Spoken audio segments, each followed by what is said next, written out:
Hello, everyone. Thank you for being here today. We're going to get this started for our sixth meeting.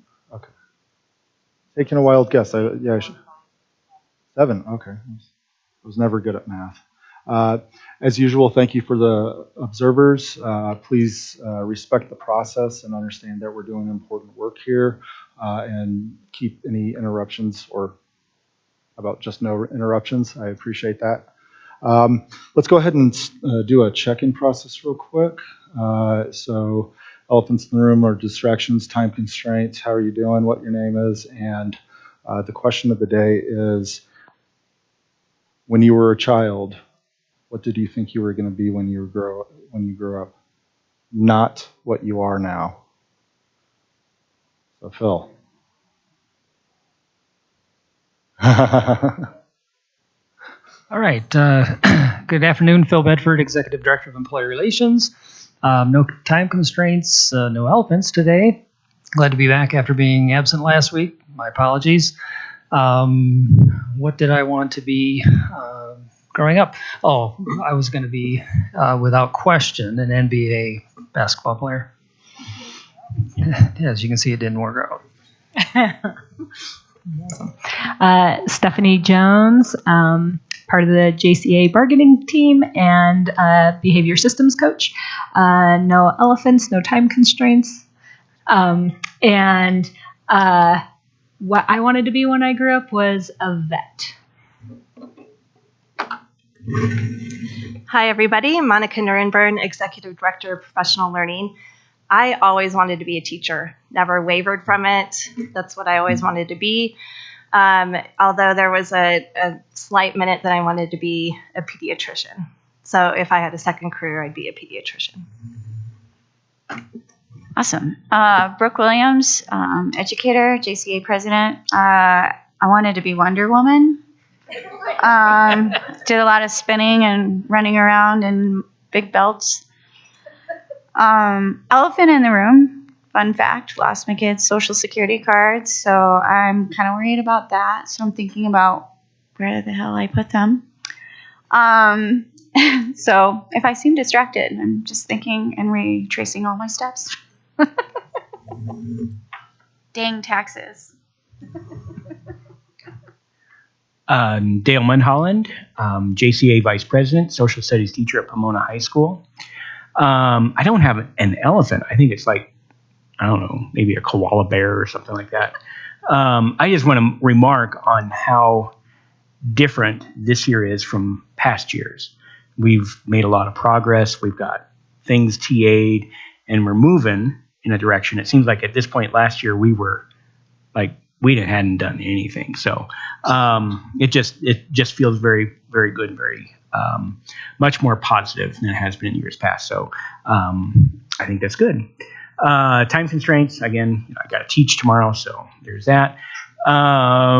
So what I wanted to be, so originally I was going to be a priest, and I think I talked about that last week, and then like 13, 14 years old, found out about girls, and I thought, well, that's not going to work. So then I was going to be president of the United States, and that kind of went away. Thank God that went away. And then when I was going into college, I was going to be one of two things. I was going to be a history teacher, or I was going to be a lawyer. And I found out how long it took to be a lawyer, and I thought, I will be a teacher. And now that I'm a teacher, I wouldn't trade it for anything in the world. It's, for me, the greatest job in the world.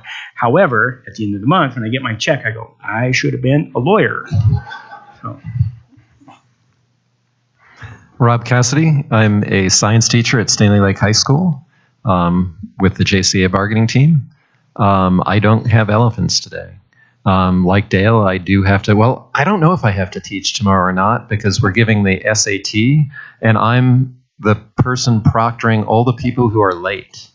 So if nobody's late, I guess I don't have anything tomorrow, but if people are late, I will be administering the SAT to those folks. I don't know, career was always like not forefront on my mind. So I think when I was growing up, I wanted to be a mountain climber. And I think that's about it. John Weathers, Federal Mediation Conciliation Service facilitator. no elephants, no time constraints. It's always funny. I ask these questions and I give literally no thought to them before I ask them. So I was thinking about it as it went down the line. My favorite person in the world was my grandfather. He actually had gotten into law school. Back then, you went directly from high school to law school. And then his father died and he had to take over the family farm. So I always wanted to be either a farmer or a lawyer. I ended up a lawyer, and I call myself a recovering attorney now. But yeah, farmer. And I think back at that, and it's a very different life. So that. Hello, everybody. Michelle Malis, a Spanish teacher at Green Mountain High School and Jcea bargaining chair. I have two elephants in the room. The first is that I am sick. I'm getting over a cold. I'm not contagious. I've tested negative for things. I don't have a fever, but I am on a lot of cold medicine. And that leads me to elephant two, which is I have no idea where my name tag is. So I'm just going to hold this up if I need to make a comment or ask a question.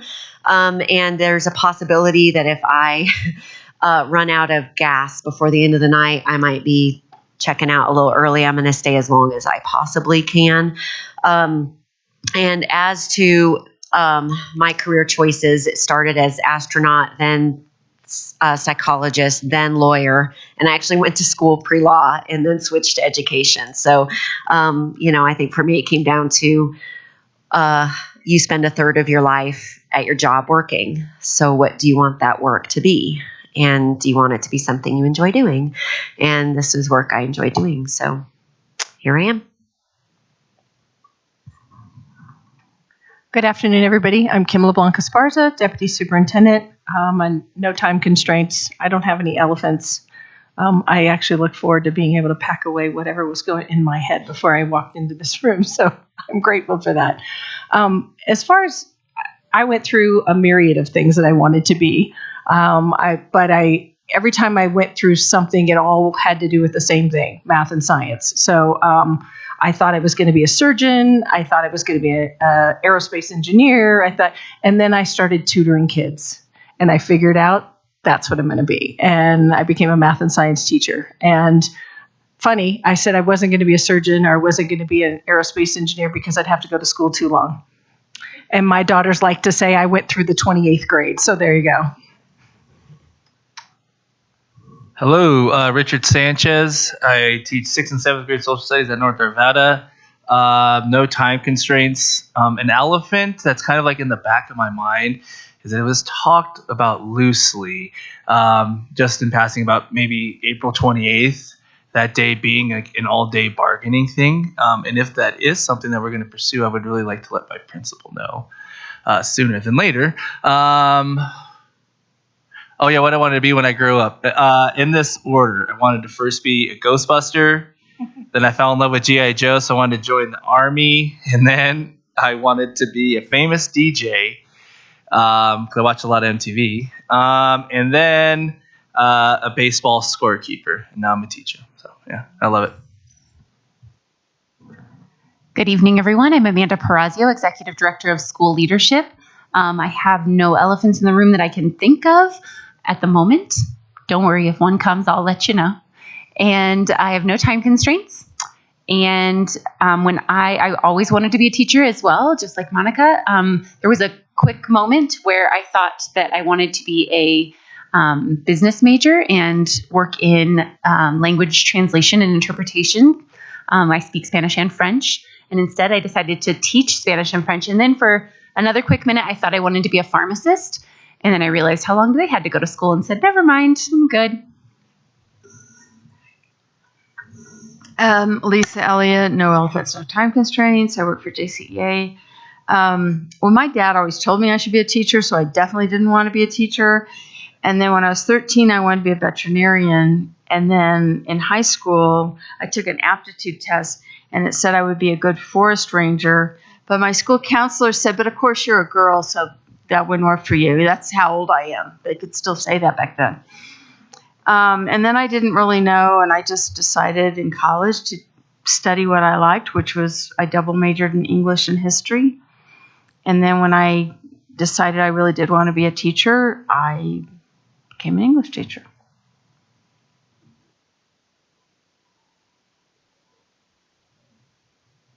Liza Meyer, the Executive Director of Special Education, and no elephants, no time constraints.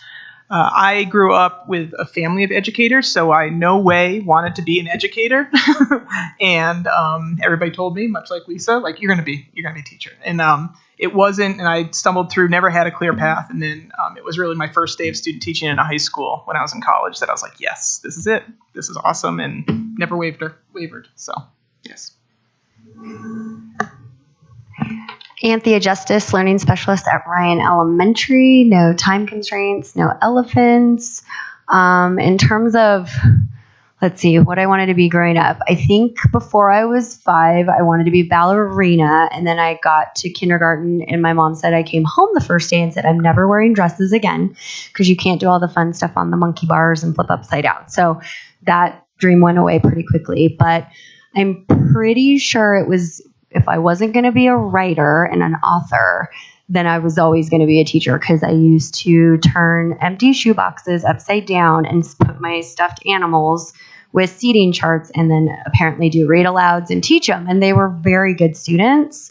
They didn't necessarily prepare me for real students, but it was that. And then I think Monica were like soul sisters because everybody was like, if you're not going to be a teacher, would you be? I would have totally been a nurse because I like the muck, the goo, I would be fine with all the yuckiness and of that. So yeah, but teacher, yes.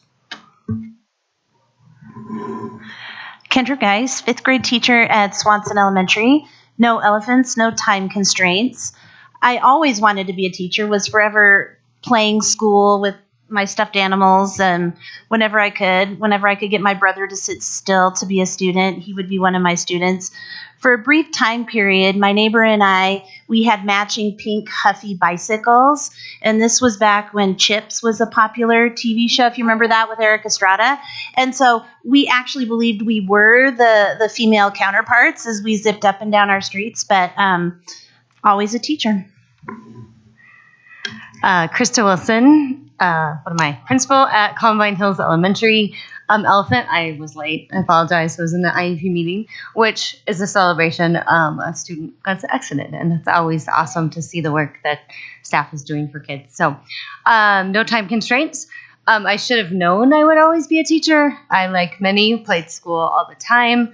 My brother actually knocked my front tooth out because he was stomping on my children who were watching a movie while I was grading papers.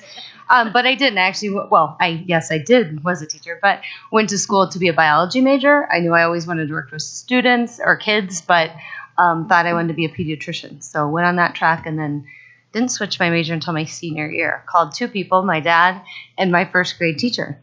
And my 1st grade teacher said, I knew you would be a teacher. So it all comes around. Awesome. Is there anything we need to discuss before we dive into the agenda? Well, possibly. I think the 2 things are the ones that Richard brought up. If we want to discuss adding an additional bargaining session and when would be a good time to do that.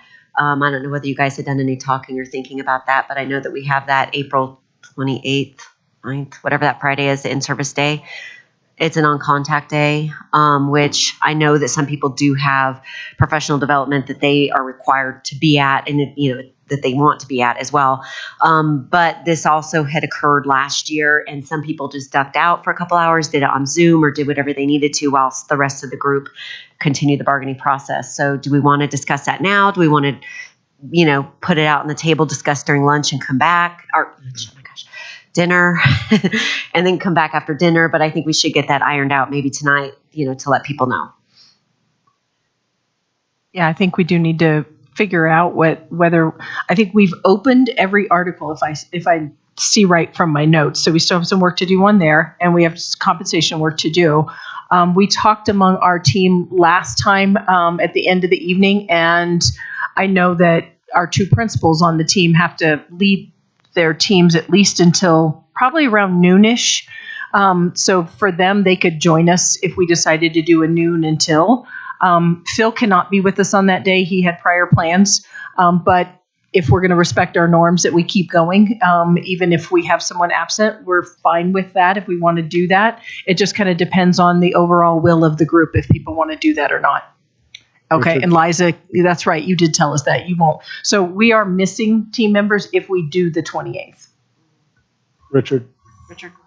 And just to that noon to, or even so I can get here like 12:30 to like whenever would be perfect, because we have like an all staff PD around culture building, and I think it'd be very important for me to also be there as well. So yeah, 12:30 to like whenever is perfect. I'm wondering if, and that would also help the principals, correct, if we were to start at noon. And then if we had questions, I mean, I know that you may be doing something where you cannot answer your phone, but if we were able to like send you a question or text you a question, would you guys be, or no?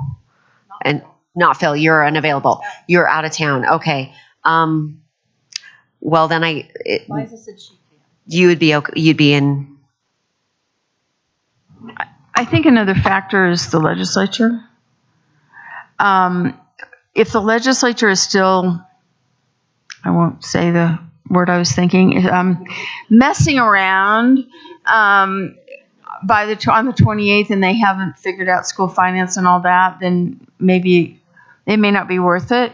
They have to adjourn. I have it on my calendar just to look forward to. They have to adjourn on the 10th of May. One would assume, but can't be sure, that they would have school finance figured out like by the end of the week before, which would be May 5th. So I don't know.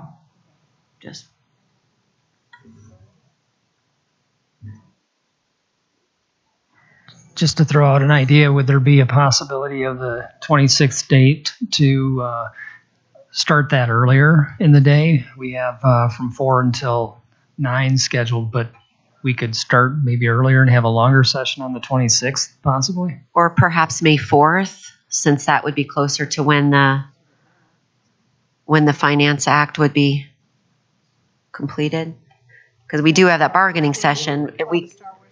Yeah, we may the 4th be with us. Yeah, I mean, that would be another day where perhaps we could start at noon or something, and use that whole day.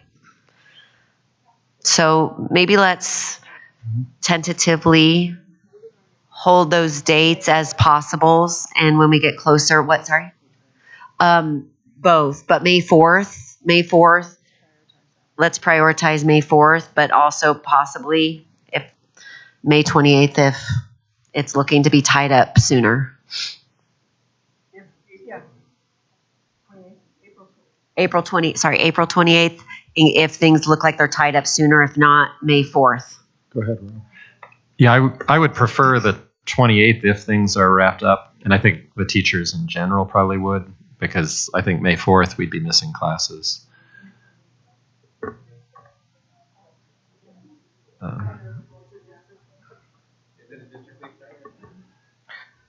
So if we were to just put holds on our calendars for the 28th to start at noon, or May the 4th to start at noon, and then let's see what the legislature does, and then if there's enough information that we feel confident enough, we'll go ahead with the 28th, and if not, we'll go with the 4th. Does that seem like a reasonable sort of plan for folks?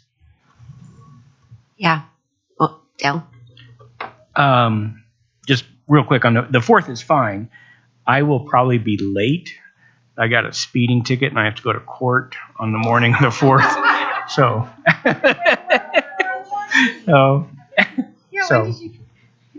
I was going to pick up my boys from a concert and it was midnight and I didn't think anybody was on the road. Well, there wasn't except a policeman.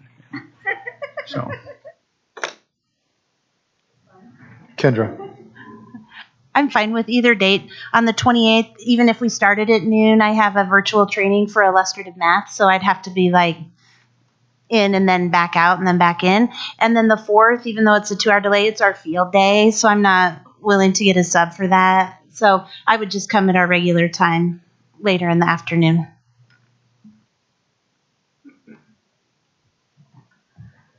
Can I put one more thing in the room? Yeah. Drew just pointed out to me that we have graduation capstone presentations in this room at 4 o'clock on the 4th. So if we are in here, we may have to, if we are here, we may have to do that in 4E, or we may have to go to JCEA because they will need this room in the afternoon. Okay, there we go.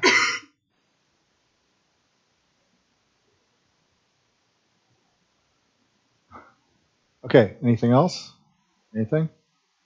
All right, let's dive into the first substantive issue or point. Confirm TA versions, signed paper copies. So Lisa, do you have? I know we've TA'd things, but we never really printed them out. And I've been made dizzy recently trying to figure out which version. So I'm just wondering if we can go into our joint Google Drive and say, this is the version, and we pull it up and print it out somewhere tonight. And so we actually have physical paper copies. Absolutely. My understanding was 10 was sort of done. And then we have the other one that we were waiting to see sort of whether we were going to embed language from the MOU. We had TA'd it, but we said we might need to come back and revisit that. So let's look at both of those and see if we're there. And if we are, then maybe we can sort of put a bow on it. I've just been so confused lately going back and forth between Google and Word. And So I think it was Article 15 and 10 that are TA. Yeah, so if we could just print those out and each of us have a copy signed, that would be great. And 10 and 15, yep.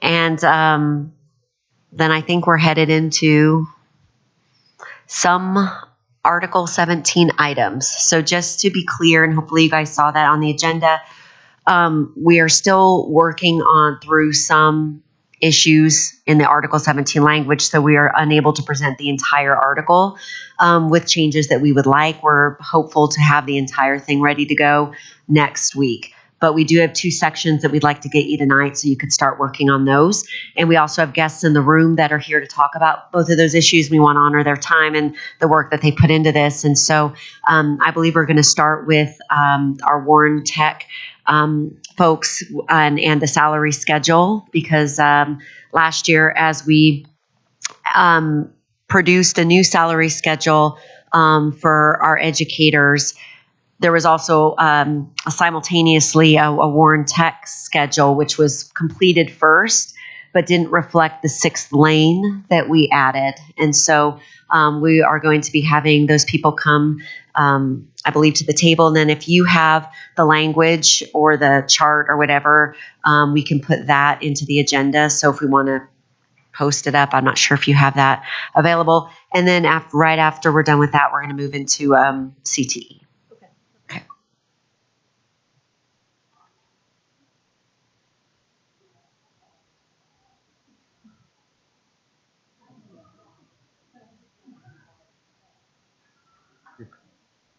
We can take a brief break here while we get mics and chairs set up for our guests. Thank you for your patience with us this evening.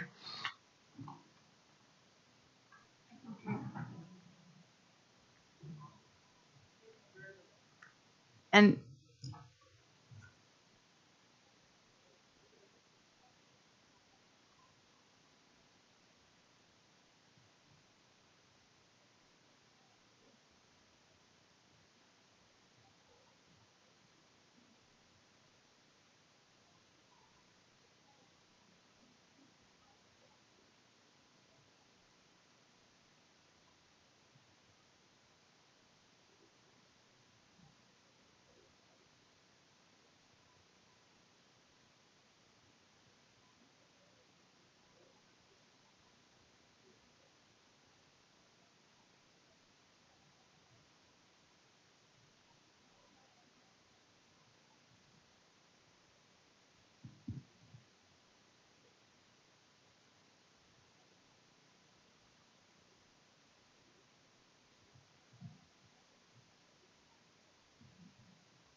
have to talk really close to me? Oh, Pen Lake.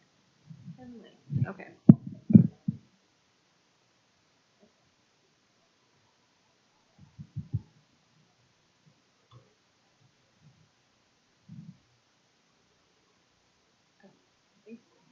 Maybe? Go ahead and introduce yourself. All right, let's move forward. We've got some guest speakers here. If you could go ahead and introduce yourself. Afton Nance, forensic science instructor at Warren Tech North. I'm Dan Snare. I'm a science instructional coach at Warren Tech North. Okay, so as Michelle mentioned last year, when we finished bargaining for the Warren Tech pay salary schedule portion, Lane 6 had not been negotiated.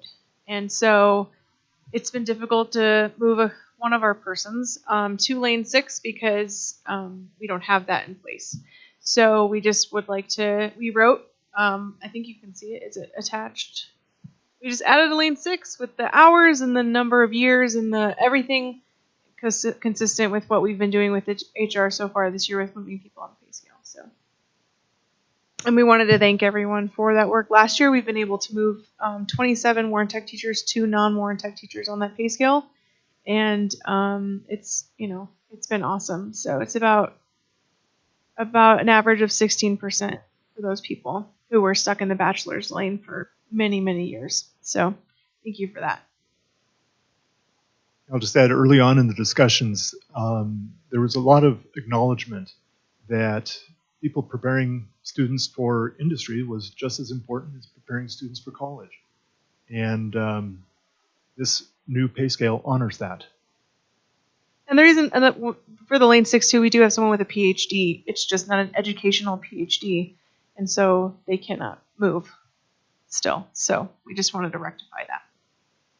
Yes.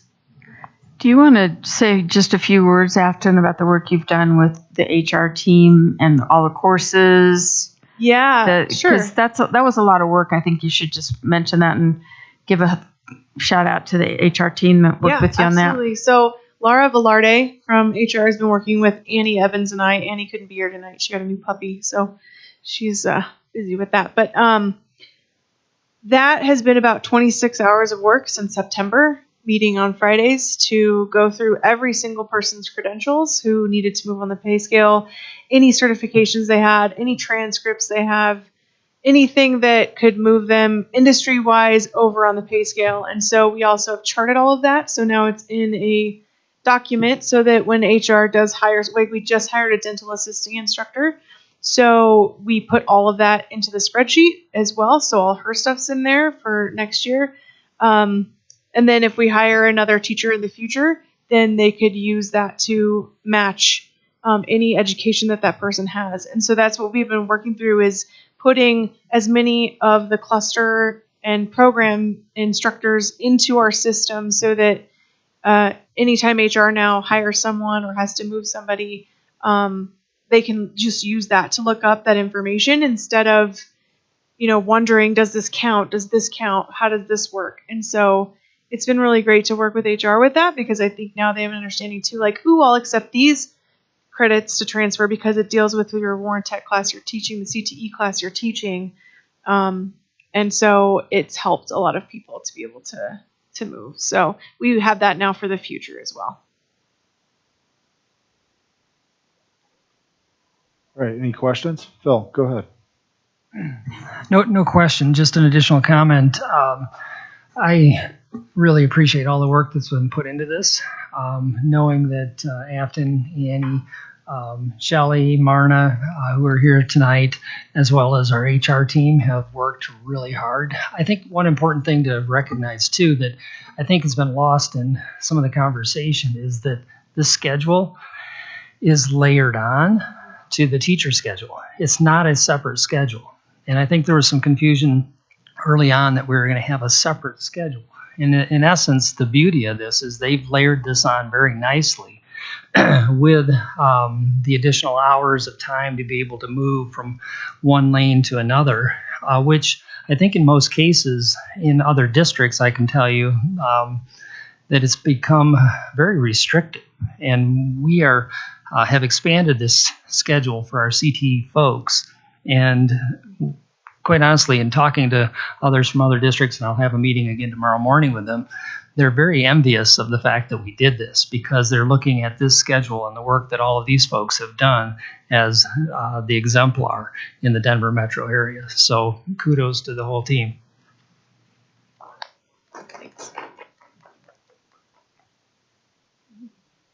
And then, Any other? yeah, Did I you think have that was it for Okay. that. Any other Six, comments? yeah. Any other questions? Go ahead, Kim. So I too want to say thank you for the work that you guys have done.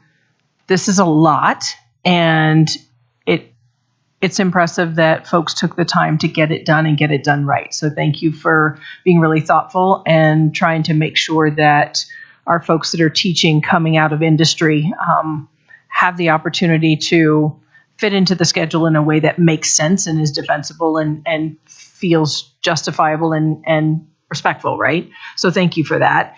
I see this as having huge implications and support for our high school reimagined work that we're about to embark upon. So thank you, Marna. Thank you for your team. Thank you guys at Warren Tech for leaning into this work, because I know that, it just makes it that much better peace of mind, I guess, so to speak, to say we can look at how we give our students industry experience, industry glimpses, industry training, and do some advocacy, do some recruiting, and get some folks into positions that can give them real world experience. So thank you for doing that. It's going to help a lot. So we appreciate you. All right. Any other comments or questions? Anything at all? All right. Thank you very much. Do you want me to talk about the? I think I have something else. Yes. Yeah. Yes. If you have any other things to add, this would be a great time to do so. All right. So we're also have been discussing adding some language in the contract in Article 17 for our CTE folks who teach in traditional high schools, where if they take a course that helps them learn how to teach their class or further their certifications to teach that CTE class, they should also get credit for that on the pay scale. And that's something we're going to be working on that I believe we'll have ready for you next week. So yes. That's now that we've done all this work, HR could look at those things, turn into them, and say, oh, this fits into this. Yes, you're teaching welding. It fits into this. I see this credential. Someone else has already done this. Or if they have a question about it, of course, they can ask. And it sounds like this is a living document Yes, that gets added to as new workplace experiences arise. Yep, absolutely. Okay. So that was another thing that we were bringing forward, just because our CTE folks at traditional schools also should be able to, even though it's not graduate credit, they're still taking these courses to further their education for teaching their classes. So. Okay. Any comments? Any questions? Anything at all? Was there anything else that you folks had? Well, we are going to be moving into the CTE language piece, so I don't know, Afton, if you wanted to stay for that, or, but I also know that I believe we have a guest here. Was Shelley? Was it you that were? Okay, I'll let you come up and introduce yourself. And I have been working with some CTE teachers within schools, but none of them were available to come tonight to bargaining. I do have a story from one of them that I'm going to read to kind of illustrate the need for CTE compensation. So this is that second item that you'll see under number 3, which is the CTE only piece, and that is for a stipend. And so I'm going to go ahead and I'm going to let our guest introduce herself, and I'm going to let you go ahead and start, Shelley, if you'd like. Okay. Okay, good. Making sure. My name is Shelley Gurr. I'm the Career and Technical Education Coordinator for Jeffco. And so I've been working with Michelle and with teachers at our high schools, just talking about the additional time that they spend with students outside of contract hours. And so just looking at how do we support them? How do we compensate them for things? And these are not things that they're doing just because these are required activities to have an approved CTE program. And so just looking at how do we support those teachers. And I'm going to go ahead and read a story. So talking to the CTE teachers, they all expressed a deep love and passion for what they were doing, and they know that it's great for kids, but they're also very concerned about burnout. And so this is one of the stories from one of our members that I would like to share this evening. Her name is Michelle Cammon, and she is a CTE teacher. She's at Green Mountain High School right now with me. She used to be at Jefferson for many years. And so here's her story. Career and technical education matters for a wide variety of reasons. CTE offers programs to all students and provides them with the skills and knowledge to enter a career that they are passionate about. CTE provides unique learning opportunities both inside and outside of school, ensuring that students are engaging in work that will benefit them and their future.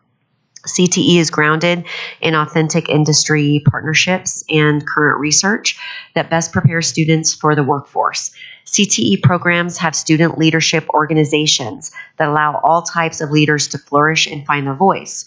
While CTE is essential to the future of education, it is also a ton of extra work, documentation, planning, networking, etc. And I worry that without the acknowledgement, such as a stipend, more and more teachers will stop completing the assurances and providing such meaningful opportunity to our students.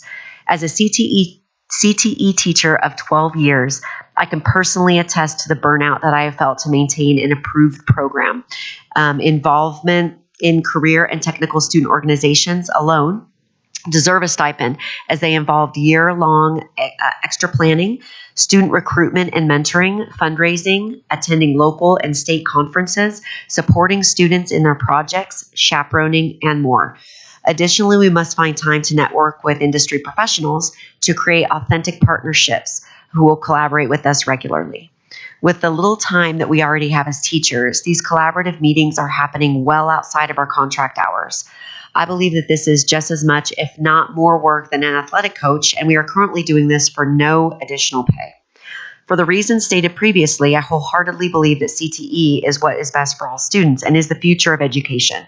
And I hope that the district shares the same vision and invests in the extra love and dedication that it takes to be a CTE teacher. Thank you for your time and consideration.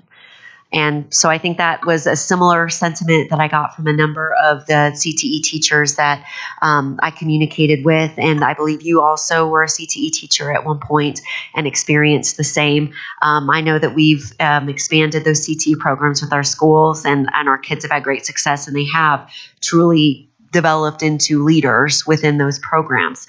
And so with that, was there anything else that Afton or Shelley that you wanted to share about the CTE program or the need for a stipend? Because I guess I'll just say the interest that we have is providing a stipend, such as we do for other programs which require additional work above and beyond the contract hours, to both encourage those teachers to continue in that work and honor their time. Yeah, so, and I forgot to, I'm sorry, Shelley, I did not mention you working with us with HR. I don't know what my brain did. I've been sick too, so, ugh. Okay. But it's a lot of, because I've worked in a CTE class as well and a traditional high school. And so what we do at Warren Tech, a lot of it's embedded into our day, because we see those kids, for that much time and during the day.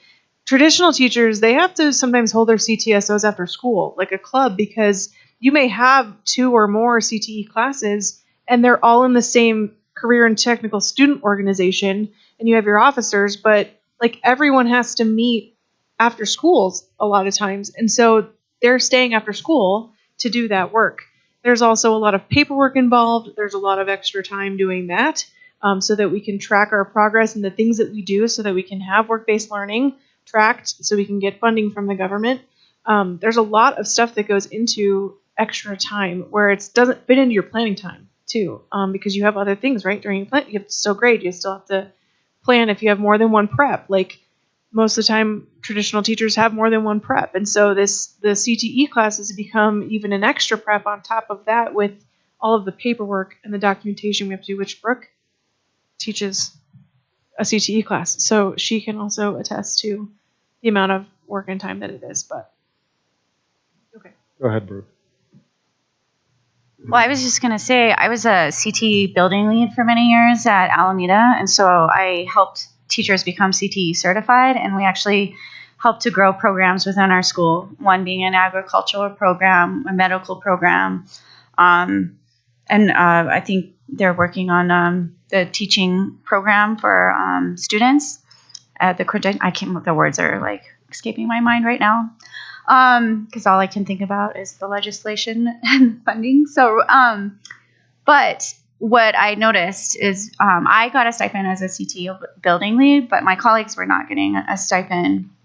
And many of the programs get stolen by other districts that offer shiny little packages, but also sometimes like pin schools against schools because, we have SBB money and sometimes flexibility. And so they, it would be nice to keep those programs not only in Jeffco, but at the certain schools that really need it and, grew those programs and not pin schools against each other as well. So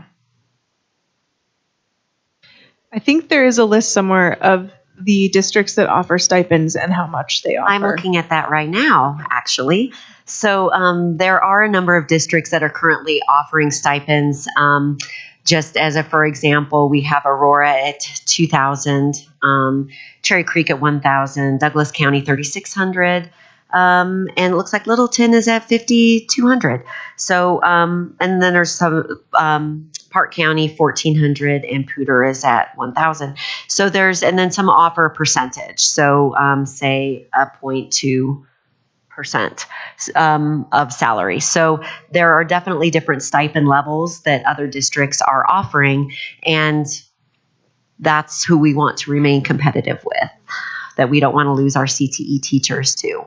So in looking at that, we have a proposal that I've linked. It's, again, all of 17 isn't done, so this would just be affecting that language that's at 1710-6 for annual stipends, and that these following positions will be paid an annual stipend. So I've just added letter C, that all head advisors for a CTE program within a school, because usually each one of those is also going to have a CTSO and et cetera, would receive $1,000 stipend for their work. All right. Liza, then Brooke. Brooke, thank you for highlighting the coursework that goes into that.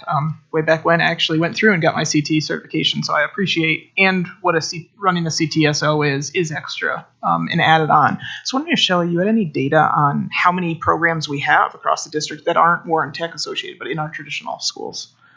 And if you don't have it, that's fine. So total in the district, we have 167 programs, but that includes Warren Tech and all of our middle school programs. So I am not a mathematician today. We need Annie today. And so to your point, the CTSO is required for every one of those programs. Oh, I'm sorry, 110. About. That's what Marta. All right.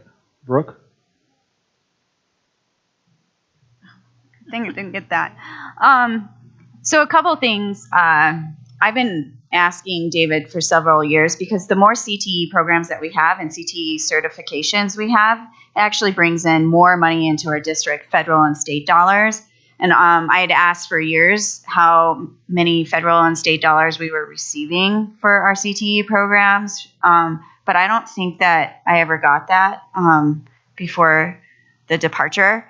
And the other thing is, I forgot to mention, when I'm doing building visits, I talk to many of the CTE teachers to make, I make that point.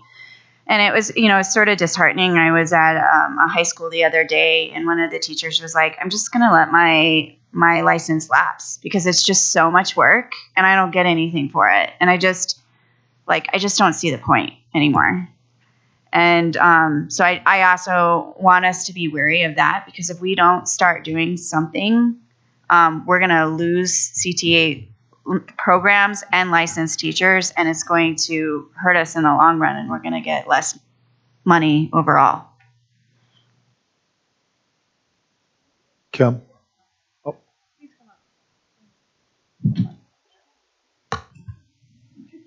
Did you want to introduce yourself? Go ahead, All right. I'm Marna Messa. Can you hear me? Marna Messa, Director of Choice Programs.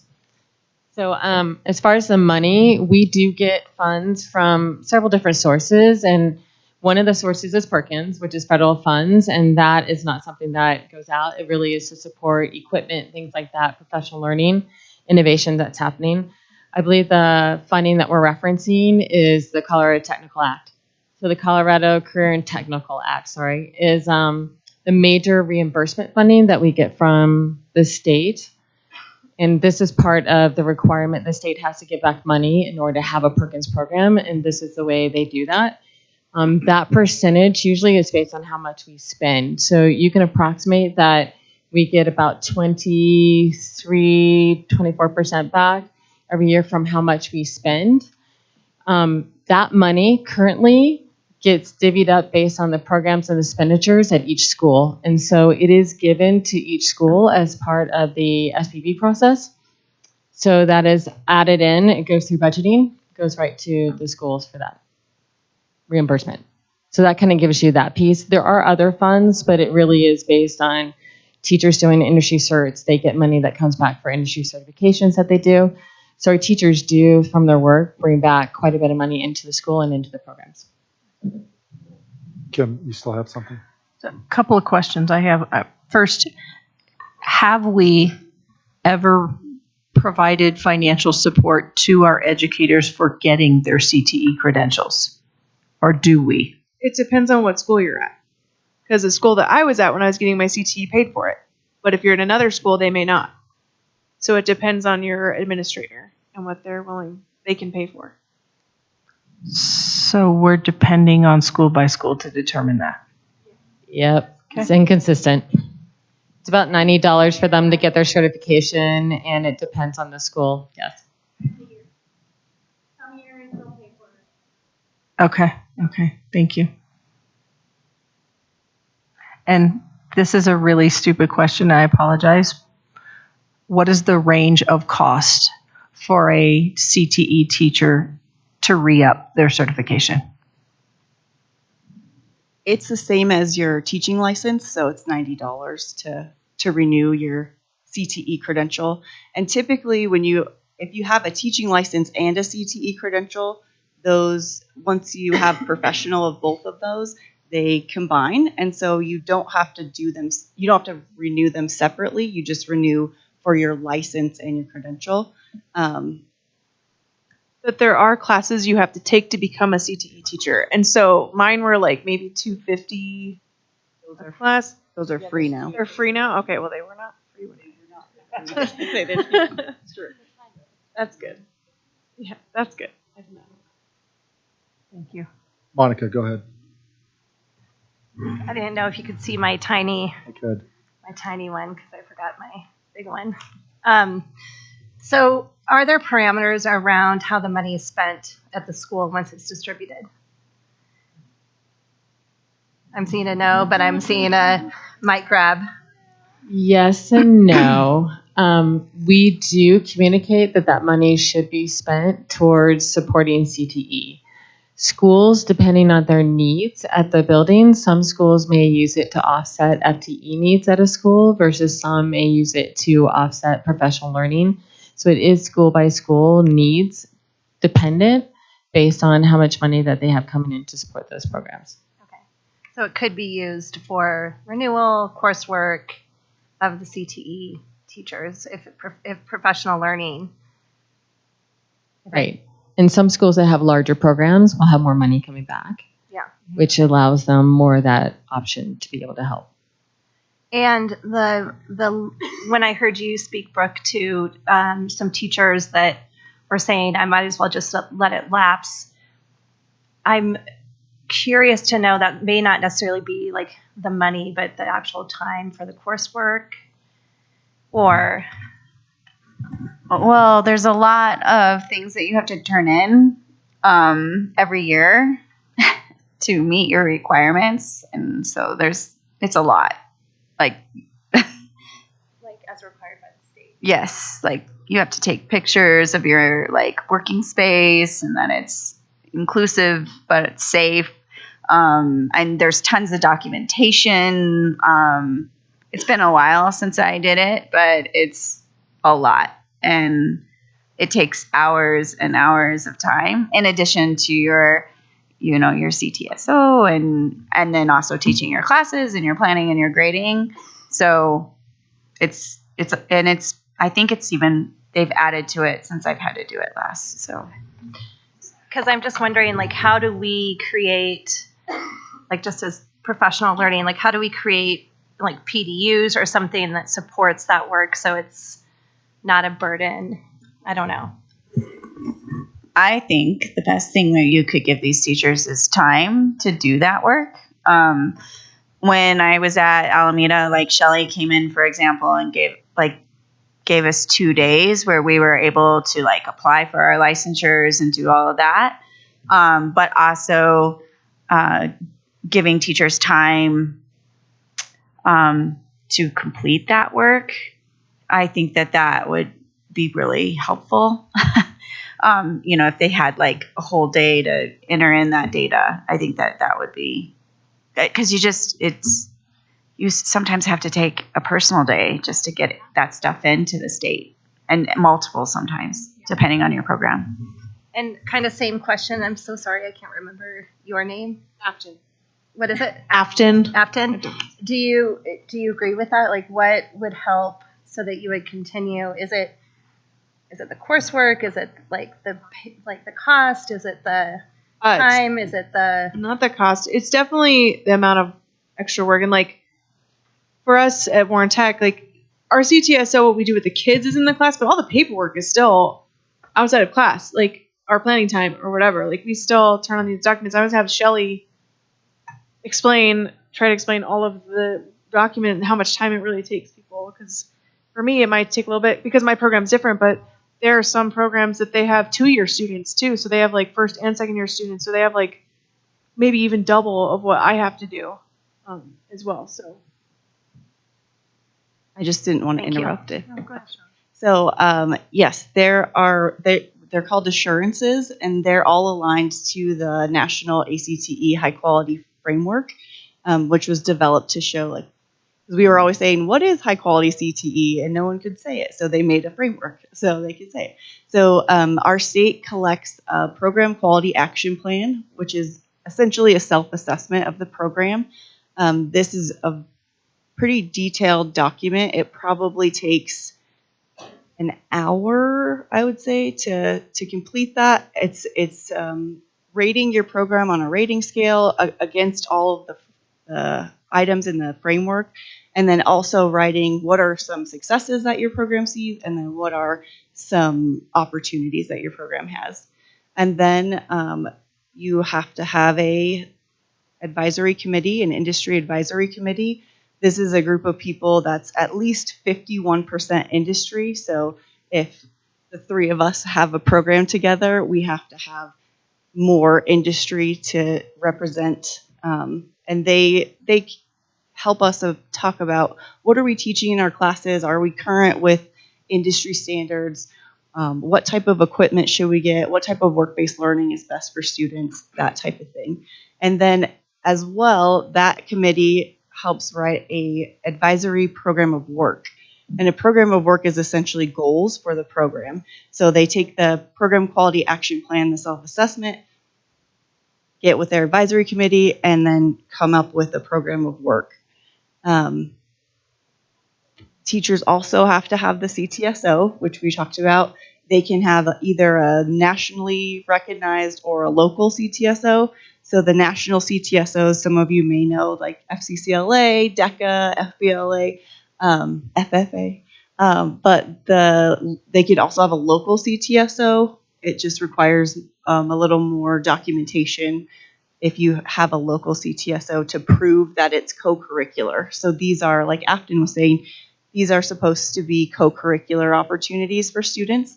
So not only are they experiencing this in the classroom, but they could also go to competition or have leadership outside the classroom. The CTSO Assurance is a program of work for CTSO. So essentially, the students are supposed to complete it, the elected officer students, and it's a list of what are we going to do this year. So what are our goals over the year? And then it has to also have 6 elements. So the 6 elements are professional development, social, public relations, financial leadership, business and industry connection, and community service. And so students are leading and preparing activities to go with those 6 elements. And then last is work-based learning. So this is new from Perkins 5. After Perkins 5 was reauthorized, they added this as a requirement. And so we have to provide work-based learning at a tier 2 or 3 based on the Colorado work-based learning continuum. And this is learning through work or learning at work. So things like clinicals, internships, ISP, on-the-job training. Yep. And so you have to offer this for your program. This is not by class, it's by program. And then I lost what I was going to say after that. But yeah. So sorry, I know that was a mouthful, but I think I got them all. Hey, thank you, Shelley. Afton, did you still have something else to add? You'd No, that was me for down. Shelley. Oh, okay, great. Kim, then Richard. Just one more clarification question. Are there additional credentials that we ask our CTE teachers to get in order for them to get higher education credit through our community colleges?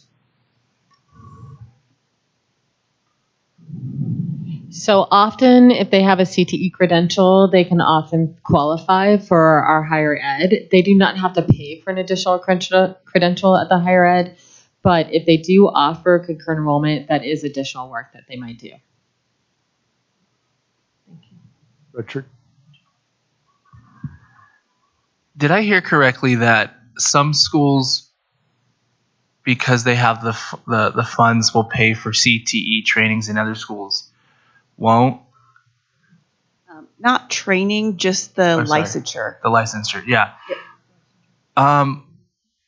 Okay, and like that makes you think, like, why for a district, why is that? Like, I feel like in Jeffco, like, it's like school to school basis, right? Shouldn't we be unified with funding? And like, even at North Arvada Middle School, we have, like, I've been there for 5 years. We haven't had a Spanish teacher there for 3 years.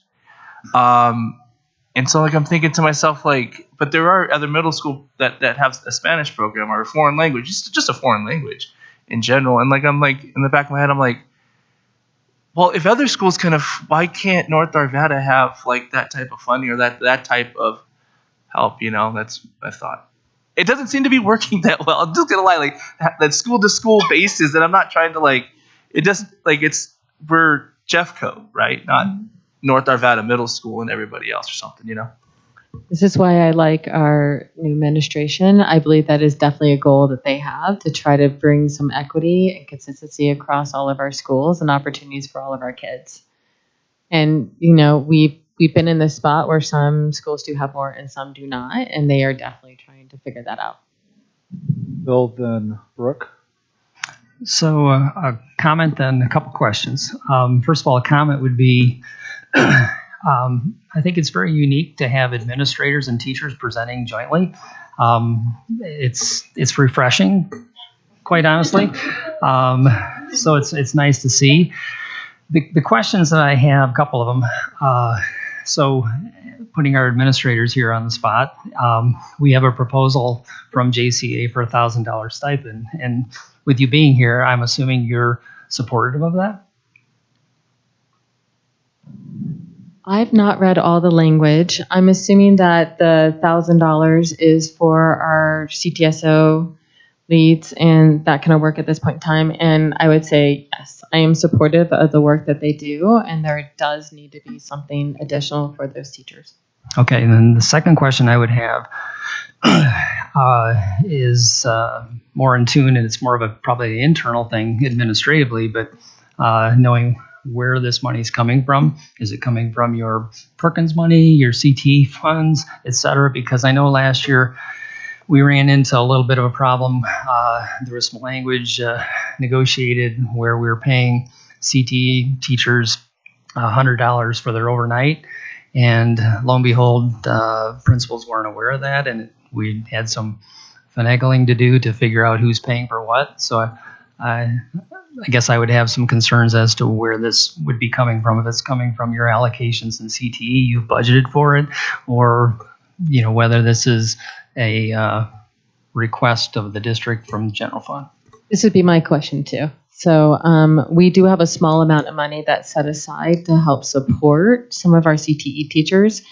That money has been used historically to support building leads, and so we have reallocated some thinking around that.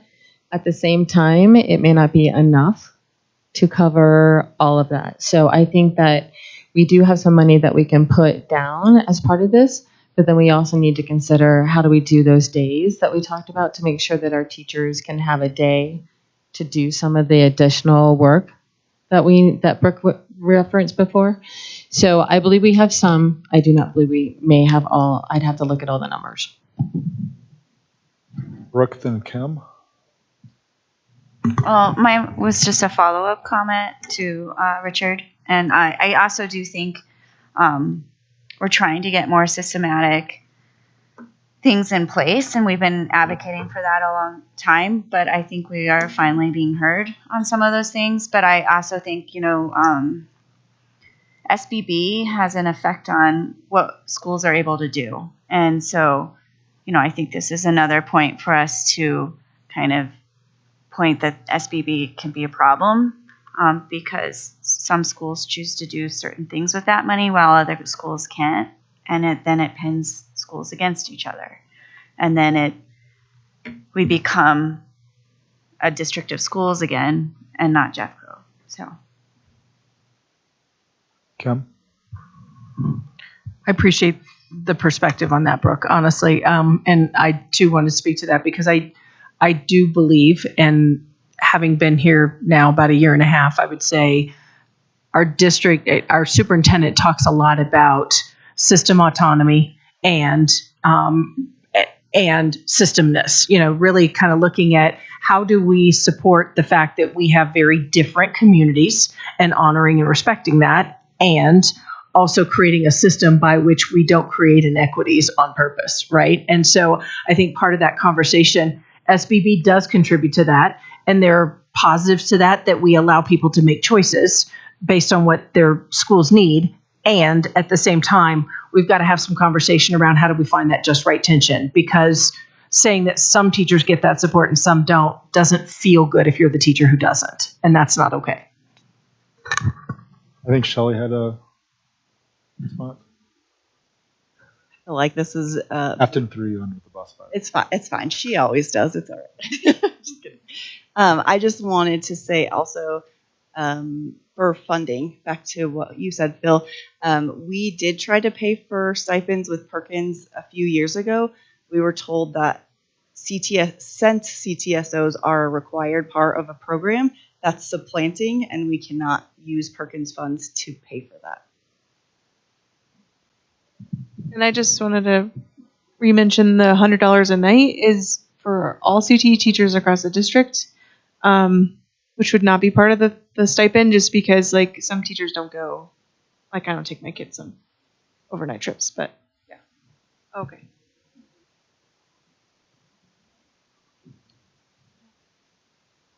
Go ahead. Do you know how other districts are paying for these stipends?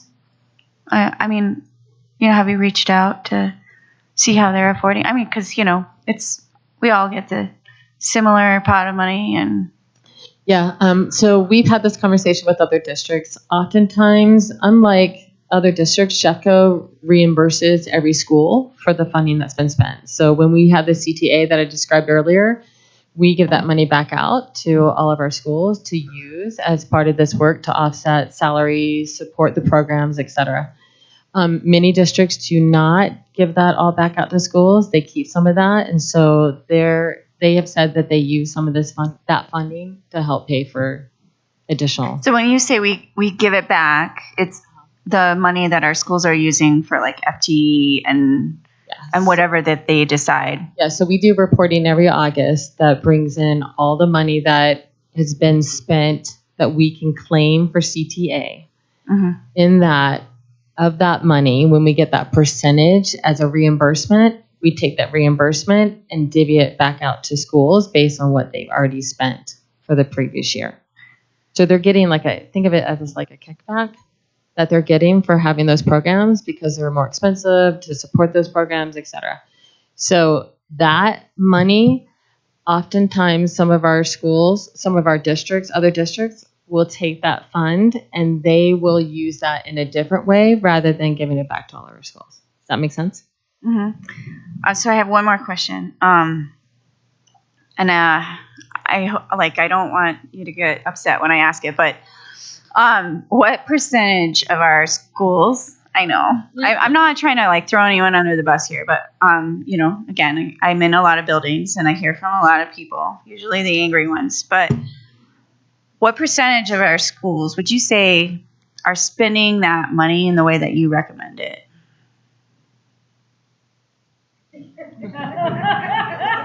We do not have a way to track those funds. So that is our biggest challenge. If I could track those funds, that would be different. We don't have a way. It does go added into SBB and then gets divvied out.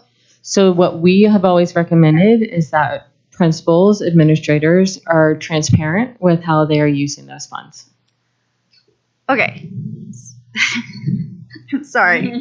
So now you've like spiked another question because how many of them are transparent with how they I'm sorry. Well, like I want transparency. So and okay, again, we hear from the angry ones. So you can say roughly how many angry people you hear from approximately. Can't guess how many angry people or which situations. Some, like at a similar school, you may have one CTE teacher who's aware of it and another who's not. So I can't say that it's based on like every time. I do believe that our principals try to do the right thing. I hear from them that they try to offset it. That transparency and communication is always a little bit of a challenge as they are trying to make sure that they are keeping all the jobs that are necessary, funding all these programs to make sure it happens. We know CTE is not cheap for some programs.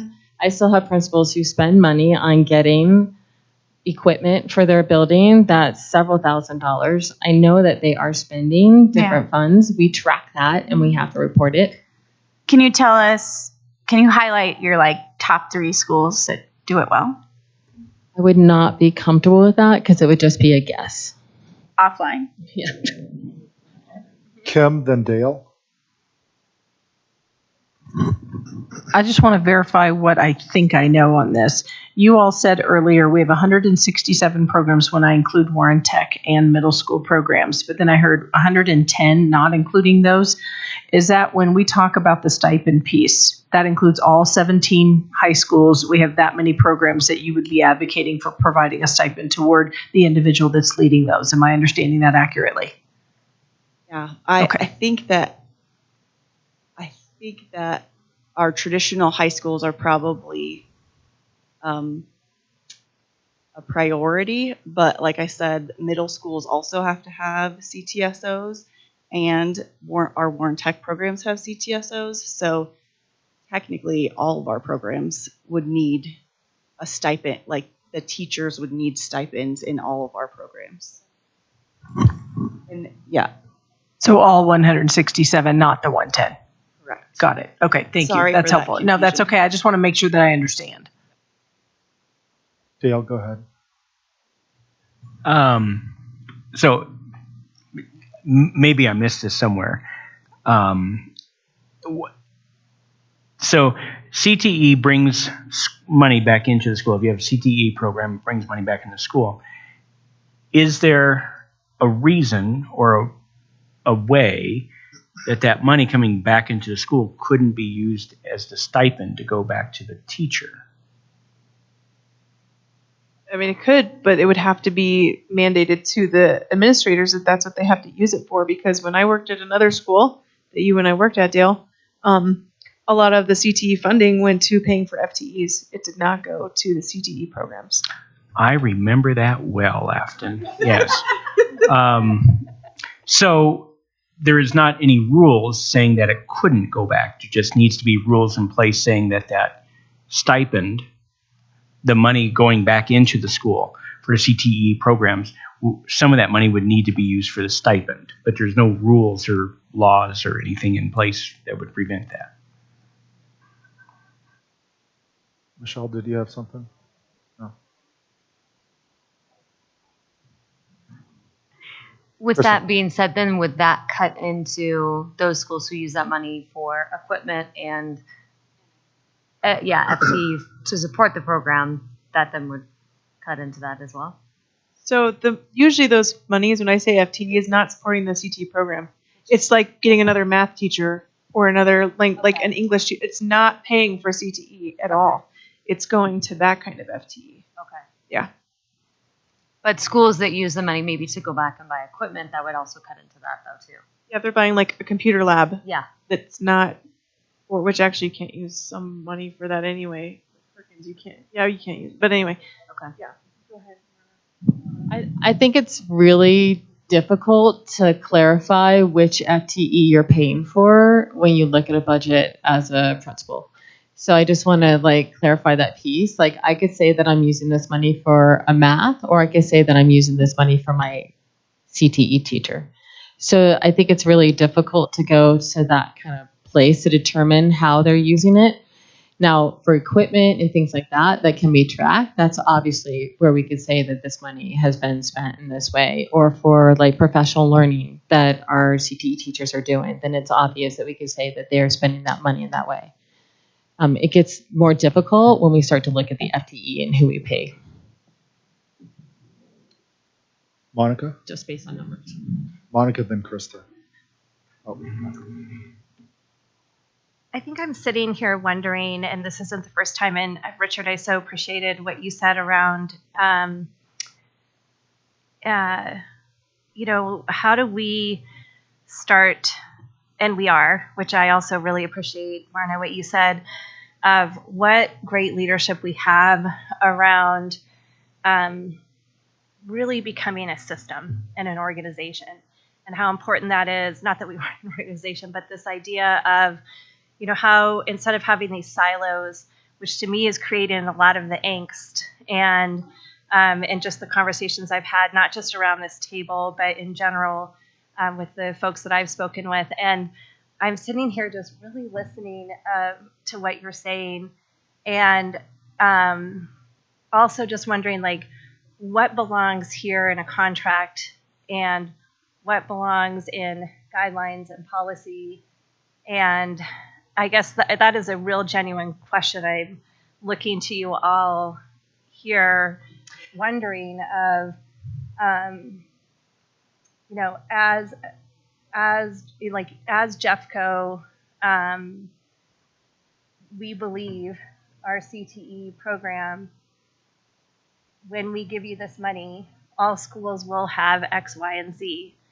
I just am wondering, does that belong in a contract, or does that belong in our guideline in giving money to schools? So I don't know if this is the conversation we have here or somewhere else, but I think there's so much that I just keep wondering about, and it's not just in relation to this, and that's why I'm just so proud of the leadership that we have, because I think we're getting there more and more every day.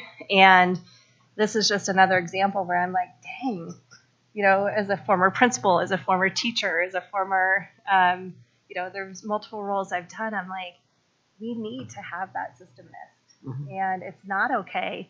It's not okay that some, when I heard you speak, Dale, of, a principal using that money for just basic FTE in their building, when the goal of that is for CTE, which is incredibly important for our students. I know the value. It's And I've also been a principal and been like, gosh, I really need CTE. So don't get me wrong, principals. Like I hear that. So I'm just wondering, what is the fix? And is the fix the contract? Is I don't know if that's a comment or a question, but would love to hear thoughts.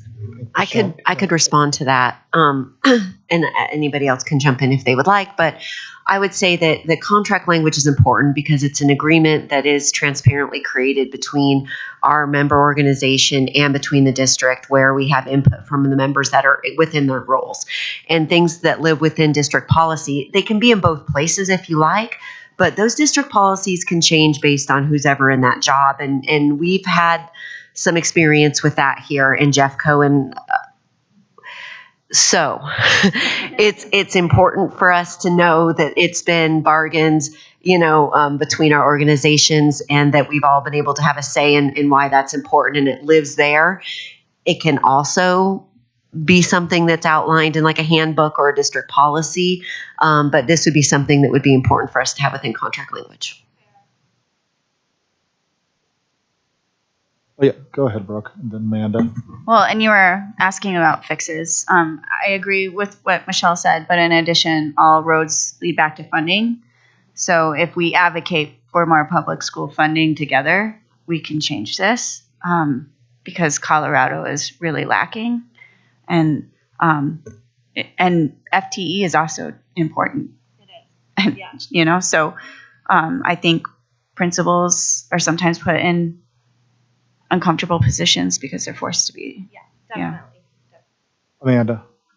So also just thinking about where this might live, knowing that one of our conversations has been around the athletics and activities sponsors and the stipend and the schedule, I'm just wondering, in comparison to what a CTE advisor, like their responsibilities, what other responsibilities of an advisor might you compare it to? Like a DECA advisor, or is there another role you would compare it to?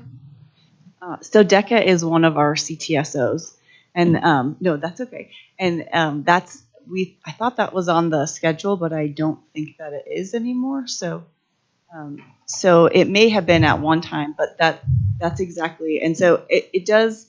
Michelle and I talked about this specifically.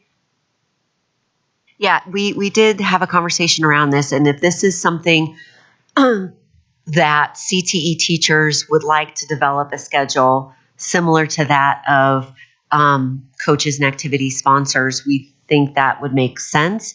We would need a longer runway for that, and we would need separate, or would you include it in there? I think that would. Not sure yet. Okay. Still, the idea is just sort of getting going and looking at, depending on what we come up with for coaches and activities, looking at that and seeing would it make sense to add in our CTE people to that, or would it make sense to have a separate schedule that reflects them? So I think that kind of depends on the work that happens this year first. Thank you. DECA used to be on the stipend schedule. It is no longer there. Yeah. I assume that none of the. Okay, thank you.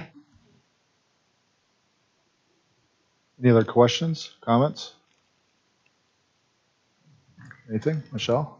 No, I just want to thank you, three. Thank you so much for being here and for talking us through this and asking all these questions, because unless you've done the work, it's really hard to kind of wrap your head around what's involved in that. And so I appreciate your expertise in sharing that with us. And if we have additional questions, we're going to continue to reach out to you to get those answers and hopefully work together in the future on continuing to honor and value this work.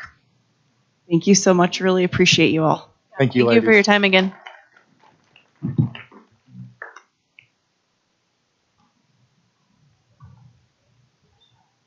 All right.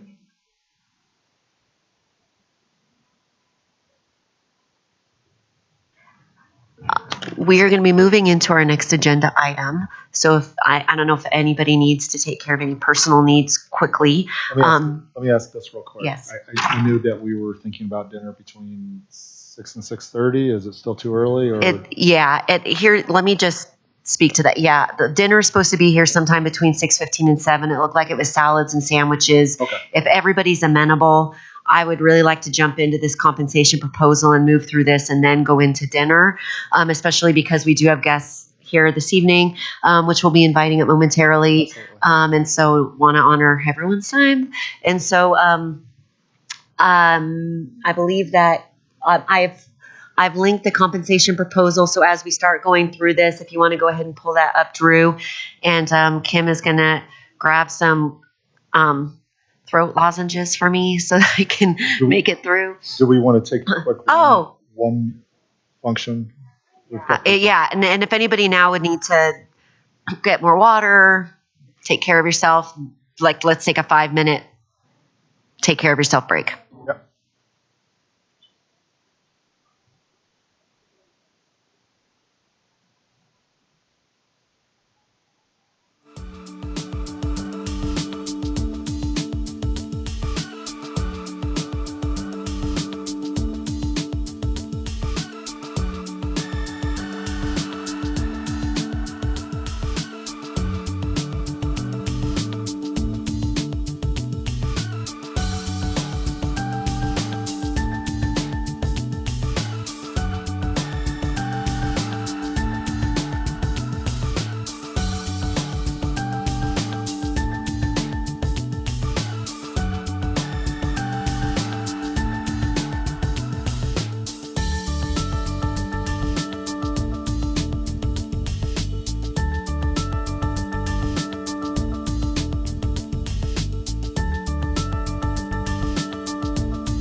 All right, welcome back. I think we're moving on to the next issue, which is compensation package from JCEA.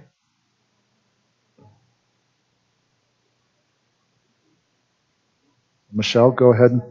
Yes, we would Take like away. to welcome a guest speaker for the story portion of our compensation proposal, but we would be happy to have you introduce yourself right now. Okay, so I'm Taylor Davis. I'm a music teacher here in Jeffco. I'm at Coal Creek Canyon and Three Creeks K-8 doing choir, band, orchestra, and theater.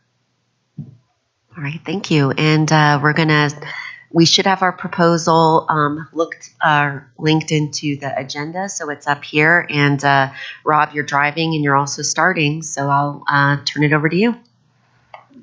Okay, so what we thought we'd do is start with some just like information and data, and then go from there into some stories, and then give our proposal.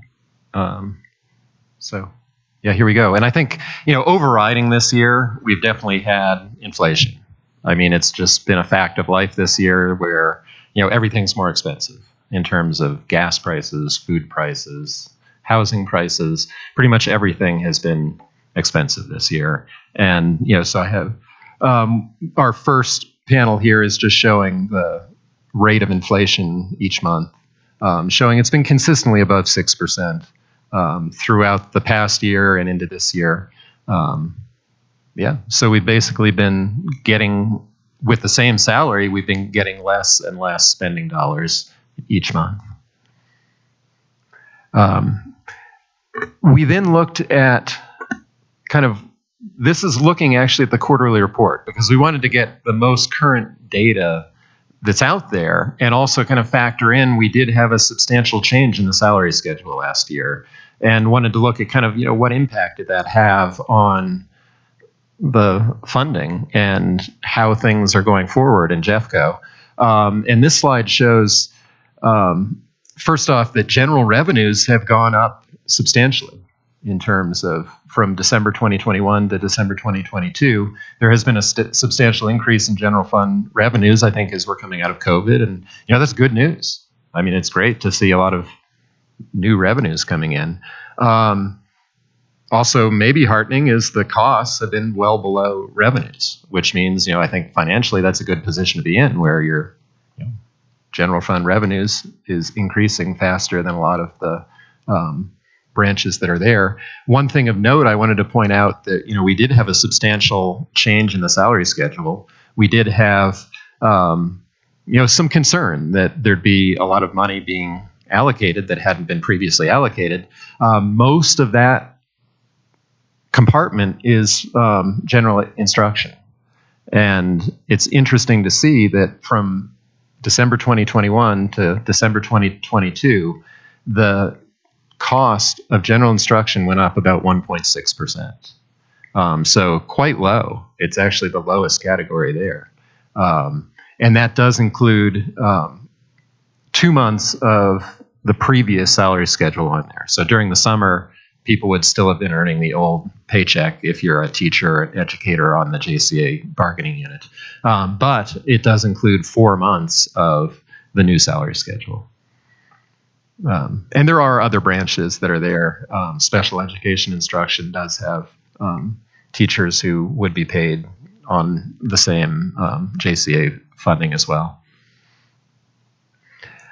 In terms of salary outlays, again, using, here we're looking at the quarterly report, the final quarterly report for 2022. We see that in 2021, the total salary outlay was $251 million roughly. In 2022, it was about $259 million. So the difference was roughly $8 million, which is only about a 3% increase over that calendar year.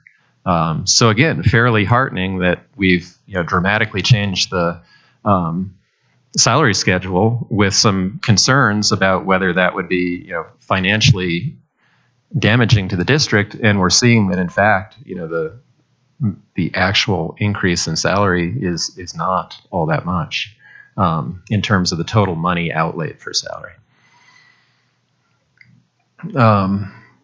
Now, for the first half of 22-23 fiscal year compared to the first half of the 21 22 fiscal year, just to reiterate, the cost of general instruction increased about 1.6%. General administration, though, did increase a little bit more at 4.9%, from 17.9 million to 18.8 million. So, yeah, just some data there. This is a graph that we've shown several years now.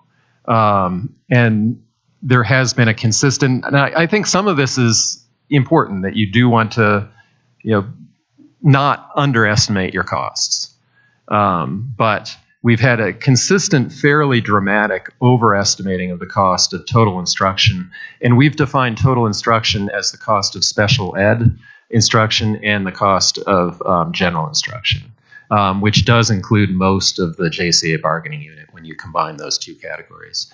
And we see that we've had this consistent trend in the past 7 or 8 years where the original total instruction estimate that's out there and then the actual total instruction that is paid is dramatically different, with the actual amount put out being considerably less than the original instruction that was in the original proposal for the budget. Looking at the reserves, we did see from 21 to 22. That was a year that initially, and I forget the exact numbers, but there was expected to be a 20-some-odd million dollar deficit that year. It was actually, this is looking at the comprehensive financial report, so you're kind of looking back a little bit because it's June 30th is when the numbers freeze on those. But that previous year, there had been an estimate of a 20-some-odd million dollar deficit. In fact, we ended up with about $1 million added to the reserves. And there was a slight spend down of the undesignated reserves between 21 and 22. But the total reserves did actually increase up to 213 million, roughly. Now, I just wanted to continue with this, and we looked at employees, because I think a big point of the district financial presentation was looking at reduction in students. And I think that's been a huge argument throughout this bargaining session, is the fact that we do have declining enrollment. And I think when you're looking at things like declining enrollment, you have to look at also factors that, that influences. And one would be, well, as students go down, what happens to teachers? What happens to numbers of administrators? Things like that. So we have looked, and this is looking we've looked at a couple different locations for the data here. This is from the comprehensive financial report, and it's looking at teacher employees on the right, showing that from 2013 to last year, we had a steady decline of teachers in the district. Looking at administrative service employees, we had, prior to the current superintendent's tenure, a dramatic increase in members of that administrative services block there. A quite large increase that did then go down in the last couple of years. However, if you look at the data in the quarterly report, and I think the groupings are a little bit different here. So you're not comparing exactly apples to apples and oranges to oranges, but this is looking on page 32 of the second quarter of the quarterly report through December of 2022. We see that the actual total administrators went from 517 to 539. So a difference of nearly 22 administrators. Actual total licensed staff that were referenced on that page went from basically lost 183 or 184 staff members. And in terms of teachers, there was a loss of 174 teachers. So to kind of summarize that previous statement, we see that over the past year, according to the data on that page in the quarterly reports, total administrators increased about 4% last year. Teachers decreased about 4.4%, and licensed staff decreased about 3.7%. So, there are fewer students working in direct contact, or fewer staff members working in direct contact with students at this point.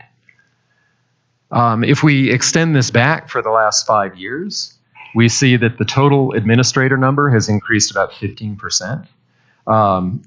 Licensed staff decreased 5.6%, and teachers have decreased 8.8%. And going back to, again, the argument that was brought up by the district, students have been going down. We saw over this same period that was referenced here a decline in students of about 8.96%. That data is from the Comprehensive Financial Report. So I think of interest here is that the teacher number mirrors almost exactly the numbers of the students. We had a decline of 8.96% for students, a decline of 8.8% for teachers. So when we're looking at different amounts of money coming in a lot of regards, the teachers are kind of independent of that, because as enrollment goes down, the number of teachers goes down. So the teachers are still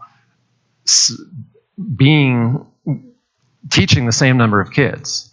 So basically the total money that's allocated is independent of any one teacher. It's just that you have a decline in the total number of teachers who are educating Jeffco students. So yeah, teachers are really independent of that loss of money coming in from declining enrollment. And sadly, that's because we lose teachers. And unfortunately, at the school I teach at this year, at the end of the year, we are losing a couple teachers, and it's heartbreaking. And some of these are beloved teachers who, due to declining enrollment, are not going to have a position there next year. So it's heartbreaking, but it does show that there's a very close mirroring of teacher, numbers of teachers to numbers of students. So just to kind of summarize that, student enrollment was down 8.96%. Number of teachers was down 8.8%. In contrast, administration has gone up during those 5 years, about 15%. And I'm not debating, the value of the jobs that those administrators are doing, but just noting that, while teacher numbers have declined basically in tandem with student enrollment, that hasn't been the case with total administrators. Okay, moving on to a little bit to more big picture financial. The governor did come out in November with his proposal, and the proposal was for an increase of $704 million in K-12 funding. He did call for a buy down of the BS factor of about 3%, and some other things too. Continued free counseling for youth, which I think is critical, with $6 million increase to continue the iMatter program, $29 million increase in special ed funding, and an $8.4 million increase for school safety measures, which with the news today is warranted and needed.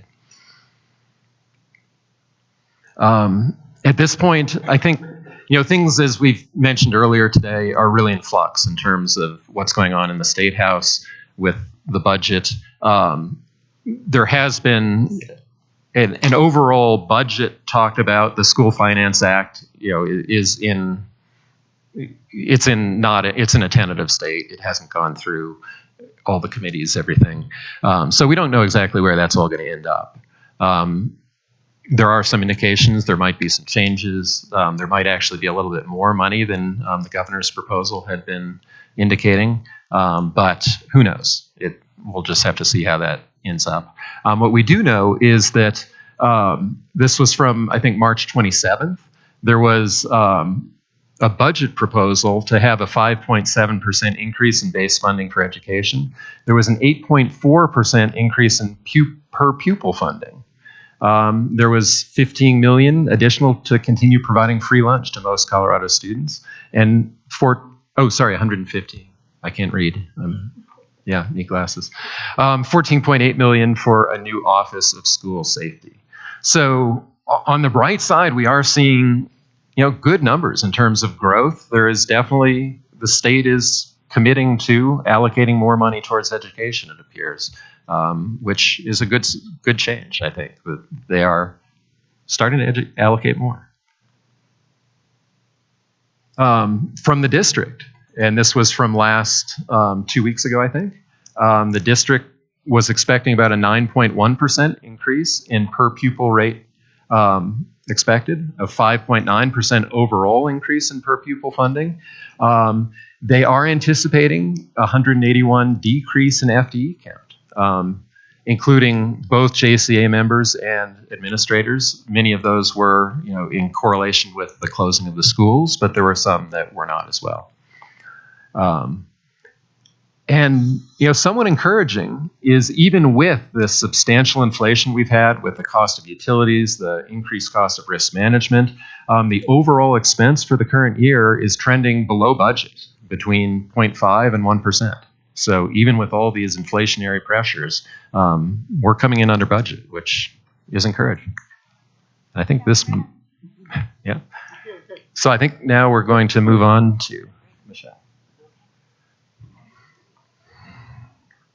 As we consider a proposal, we also have to consider the market in which we are in, and how do we stay and remain competitive and attract and retain teachers to Jeffco within that market. So a couple of items that we thought were interesting to share. The Cherry Creek has already negotiated their salary schedule for the upcoming year. They've raised their starting pay now to $57,000. They're going to be topping out at 116, which is the PhD lane. But even if you go back to match our salary schedule, they'd be topping out at 108,000, which is higher than we are, and also 5 years sooner. In fact, and my teachers at my school are aware of this. I know they've been talking about, wow, look at that schedule. I'm looking at positions there. I'm going to go, and if I can get a job there, I'm going. So this is something that's already out there that teachers are aware of and they're looking at. Okay. So in addition, this was from the DPS school website. It looks like they're in the process of redoing it because there were certain things that were a little wonky. But I thought this was interesting looking at this today, that one of the things that they promote is that they have one of the highest starting salaries in the area. So they're telling people, prospective teachers looking for a job, that new Denver teachers earn more than those in neighboring districts such as Jefferson County, like we were called out specifically. Also Aurora, Adams 5-star. And it goes on to offer some of the perks that they would offer educators to come to DPS. So including things such as growing your pay over the years, earning money for hard to fill positions, paying back for student loans, leadership opportunities. So in addition, we see that Westminster has already settled as well. Their schedule bumps up starting pay to 60, almost actually 61,000, and they top out at 120. And ESP salary starts at 20, so they are making advances there. Durango EA has settled at a starting salary of 50,000, so that's a 10% increase. Greeley won a 13% raise. Brighton by 20%, top salary by 11. And then this was last year's data, but I just thought this was interesting that Aspen, because they also are in a very challenging job market. How do you attract teachers to a place like Aspen? They got an 18% COLA and also educator housing. Now, not every educator can get that. It's based on a lottery system, but it's something that they do offer so that their educators can live in the community in which they teach.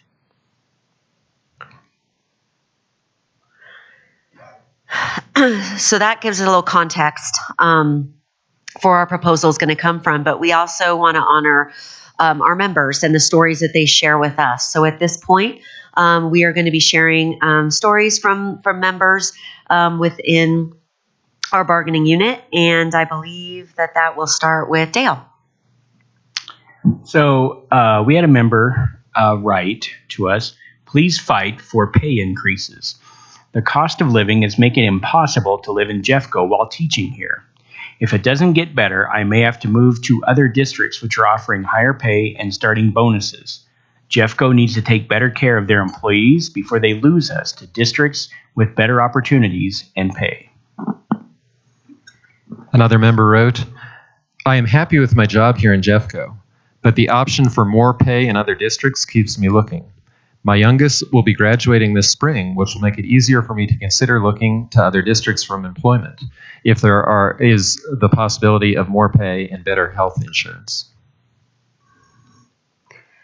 Another member shared that teacher pay, in my opinion, is still the highest issue. As a single person, I do not make enough money to qualify for some apartments in the area that I live that aren't tiny, sketchy, and forget about even being able to purchase a home.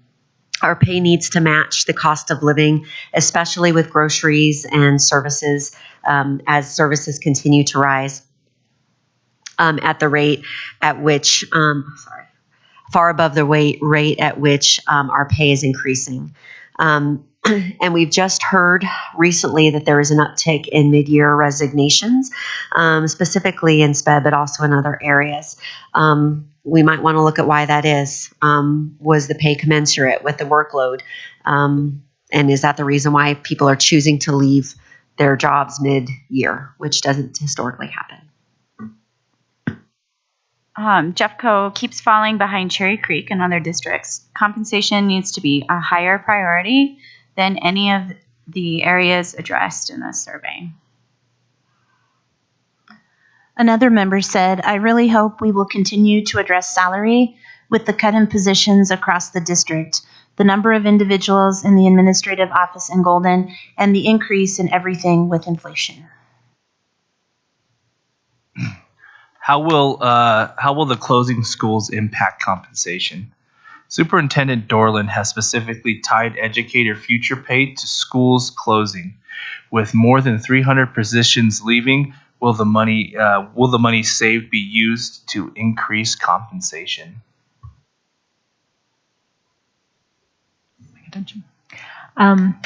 Thank you for your work on increasing salaries last year. It is appreciated.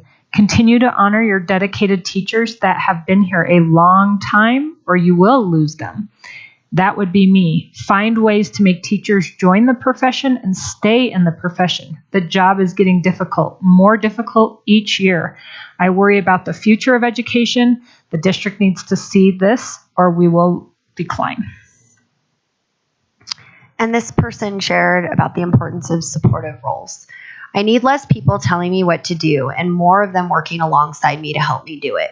We need to pour support into the people who do that by increasing the number of paraprofessionals, substitute teachers, ESL teachers, mental health providers, family liaisons, bus drivers, office staff, parents who are involved, and this is to name a few. This job takes time and a lot of support. I feel like those who support us are continually pulled in other directions to cover absences, deal with behaviors, and to hold kids accountable. For example, standardized assessments, evaluations, etc. We need to invest in wages that keep and attract these invaluable positions. Okay, and I actually had a story from my school. And a teacher at my school resigned his position early in this school year. And he actually was talking to a colleague and said that he was tired of living with a roommate and wanted to start living like an adult. He's in his 30s and decided it was time to not have a roommate. He was offered a job in the private sector for far more, reportedly twice that of what he was earning with teaching.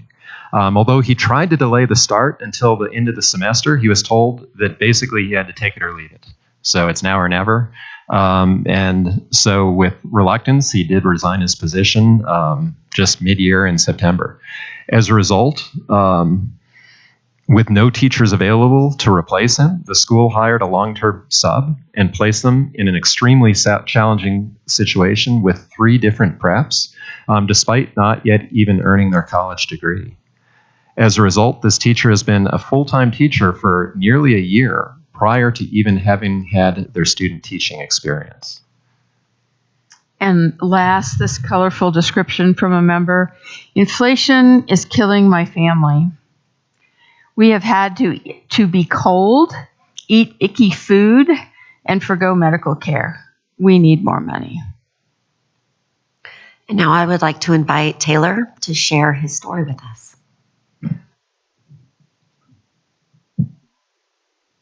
Hello again, and thank you to the district bargaining team and JCEA for allowing me the opportunity to share my story. As I said earlier, my name is Taylor Davis, and I'm a music teacher in Jefferson County. I've taught music, theater, band, and orchestra at the middle school level this year for 2 different sites in Jeffco. Tonight, we're here to talk about compensation and the importance it has for everyone involved in our profession, no matter what your title is. Along with holding the title of teacher, I also hold the titles and jobs of being a caregiver, bartender, and owner of my own small business. Emphasis on small. Needless to say, I'm a little busy because I'm also a member of JCEA, on the board of JCEA, on the board for the Colorado Education Association, and also a mentor in my 3rd year with the CEA Fellowship Ambassador Program. For the record, the mentorship with CEA is the only position with my union that gives any type of stipend. I do the board work on a volunteer basis, like a majority of my friends in the room tonight. Why do I have so many jobs, you ask? Because life is expensive and educators do not make enough. I just recently, with a raise we won on the last salary upgrade, was able to get into an apartment of my own, still with a roommate.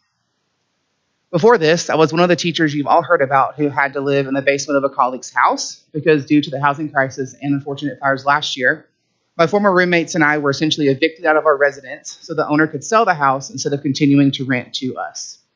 Before that, I lived with another straight married couple, don't recommend, a coworker in another school district, and when I first moved out here in 2019, I had to share a trailer in a trailer park with a colleague at a discounted rate, thankfully, near the district.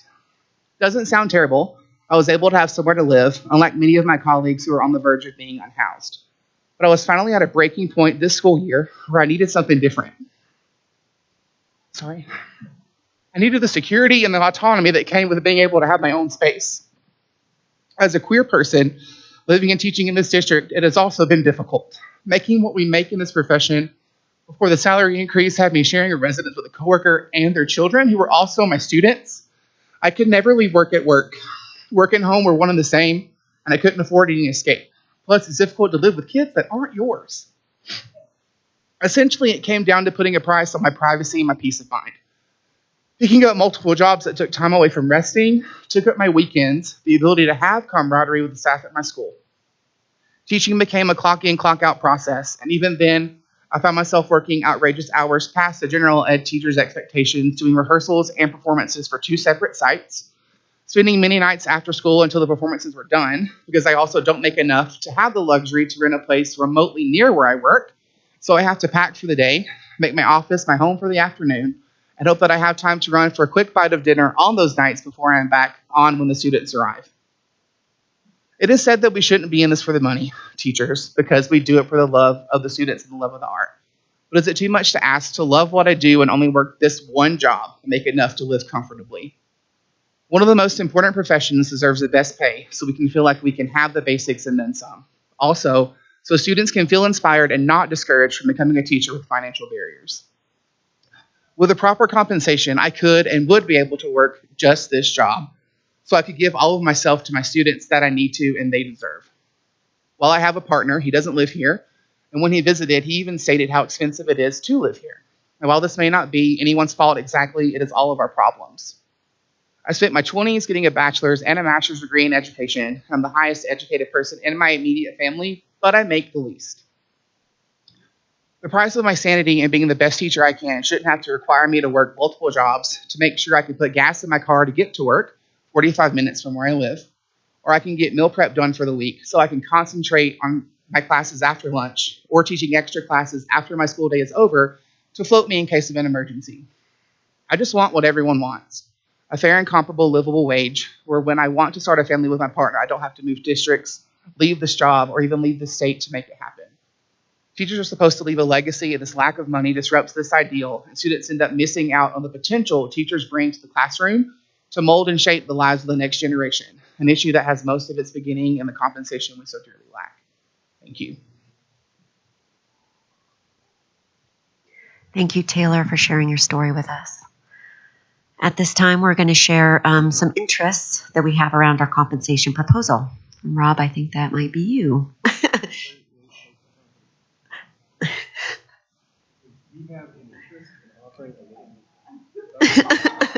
I'm failing, sorry.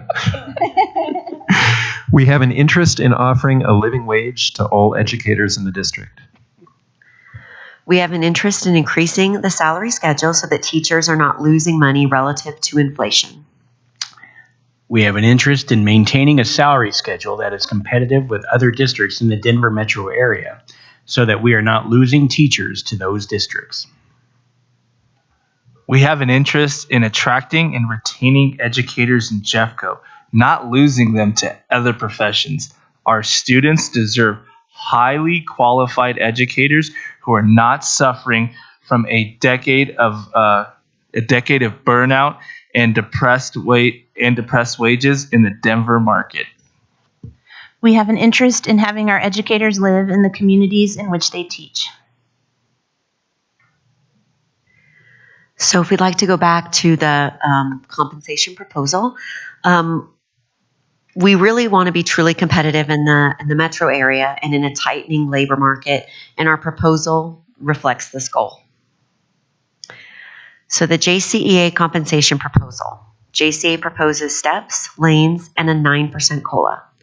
We're basing this offer partly on CPI for the metro area, but also the starting and ending salaries for other districts. We want to remain competitive in the Denver market, and doing so means increasing pay to attract and retain educators. Just as a side note, both Boulder. Oh shoot! Darn it, that was me. I'm supposed to be doing that. Darn it! Thank you, everybody. There's our proposal. And as a side note, and this might be something for future reference, but both Boulder and Denver have it written into their contract that steps and lanes are guaranteed every year, and they tie their COLA to the CPI. And that does ease the bargaining strain year over year because it is tied to that. And that might be something that we'd like to explore when our entire contract is up next year.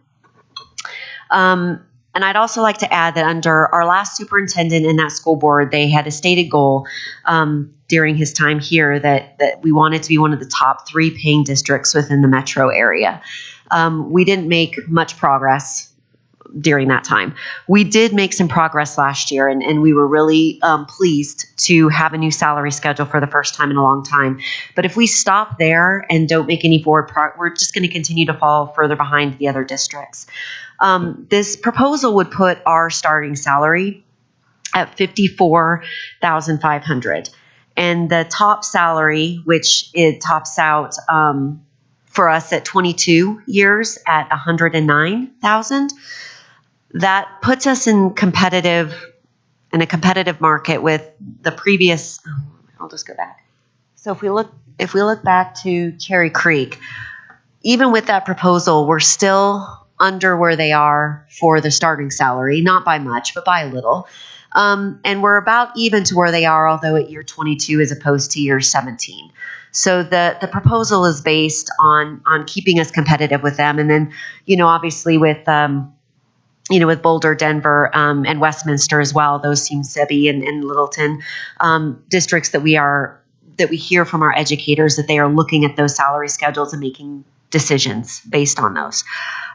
We also know that it's a tightening labor market around education. A friend of mine last year, his wife worked in the program at Metro where they were graduating teachers, and she was shocked that there were 5 that were graduating. And I think that we're going to be seeing more and more of that as teachers, as potential teachers are looking at their college debt load and they're looking at the pay and they're making other choices. And I can't say as I blame them, although I think that it's really too bad for our communities and for our students that we're not, that those people that have the passion for the job aren't being attracted to it. And so that gives a little context for the proposal that we have. And at this point, we will. Can I just add one little thing? Please do. in terms of, some of our members might be wondering, well, you gave us numbers that said that this district got already settled at 10%, this other one at 13%, this other one at even more, and why are you only offering or asking 9%? And I think we need to keep in context that we also, in terms of compensation, have asked for some benefits is worked into that. There are a number of things like the earlier discussion today where there's money to CTE educators. I think later today we're going to be talking about coaches potentially and linking that salary schedule. So there are a lot of other demands on the district budget, and we wanted to be cognizant of that and try to do a more balanced approach that took those other factors into account. Thank you for bringing that up, Rob. I did forget to mention that. Yeah, that takes into account the other money, the language proposals that come with money as well. And then I believe, Brooke, did you have additional comments about compensation financials? Yeah. So some of you may have seen or heard about a document floating around with draft runs published by our legislators that coincides with a possible rewrite of the School Finance Act. We want to remind everyone that nothing is official until the School Finance Act is drafted and CDE published runs, and ultimately until it's passed by the legislature. Briefly, this draft proposal creates a rural funding factor and reduces the cost of living factor by 3%. It requires an adequacy study to be conducted and create a new task force to develop additional modernization recommendations for Colorado's School Finance Act. If this current proposal becomes the official draft of the School Finance Act, the positive news is that the runs show that all districts will be receiving a bigger funding increase than the governor's budget predicted. The BS factor buy down is in this proposal, and these run at about $180 million, and before it was about $139 million in the governor's proposal. I strongly believe that this is a result of the work of many of our Jcea members and some of our CEA members around the state that were really pushing. But we had more Jcea members this year down at the Capitol lobbying and putting pressure, asking for more funding, and telling our stories of the hard decisions we've had to make in Jeffco. I do want to acknowledge that there are some changes to some changes to the school funding formula in this proposal that would likely have a negative effect in the long run on our largest districts and highest cost of living district like ours. However, all districts will see an increase in funding this year, and some more than others. Next, as currently drafted, Jeffco, for example, will see a 6.4% increase to just over $47 million. And I strongly believe that this gives us all the opportunity to unite and stand up for public educational funding, because, again, we need to look long-term down the road. Now is not the time for us to rearrange the chairs on the Titanic and mess with the funding formula. So we need to work together on putting that pressure on our legislators at the Capitol, because we've been starving in public education in Colorado for a long time, and I don't know why I'm nervous. This is like ridiculous. I think it's because I wrote it last minute. But so Jeffco has had to make many tough decisions this year, and now is the time to fix public educational funding in Colorado. We have one of the strongest economies in the country. I want you to know that Delegate Assembly is coming up, and we as Jcea are writing an MBI to focus our work around the state. So I want to encourage you to join us. Let's strive to be in the top 25 in per pupil funding and educator pay in the United States by 25. 25 by 25. Thanks, Michelle. We would look forward to partnering with all stakeholders, so parents and community members are watching and they want to get involved, contact us in the district. But I really strongly believe that not only our Jeffco students deserve the best, but our Colorado students deserve the best. And it's going to take all of us to make that happen. And I just want to take another minute to congratulate Cherry Creek on their new salary schedule starting at $57K, and Westminster's now has topped at $60K, and Greeley has won a 13% raise, and Brighton EA's settlement increases started salary by 20%, and the top salary by almost 11%. So, again, we are seeing an increase in funding this year. And something that I've learned is that we need to take advantage of the money that we're getting year to year. So, and we can fight together in years to come. No, thank you for bringing that up. And I know that during one of our financial meetings with Brenna, I had asked, what is the district putting pressure on the legislator as well? Are the districts talking to each other? What's happening there? Because they have moved based on our members going down and advocating for that. But I wonder how much harder they might try to solve this problem if we all came down there and said, stop making us fight over scraps and pitting us against each other. The problem is you're funding at the state level, and that you need to be adequately funding. The students in Colorado deserve the same funding that the states around us get. And they're not, and that's not okay. So I think that we all need to be advocating for that as well at a state level. That is our proposal. All right, thank you. Any comments or questions? Go ahead, Kim. I appreciate the advocacy, Brooke and Michelle. If anybody tuned in last night to our board meeting, you know that both our superintendent and our board were pretty fired up over this conversation, and the fact that the legislature is looking at a number of ways to impact the state school fund and the School Finance Act, and most of the metro area superintendents are having conversation. Most of their lobbyists are having conversation. They are running numbers.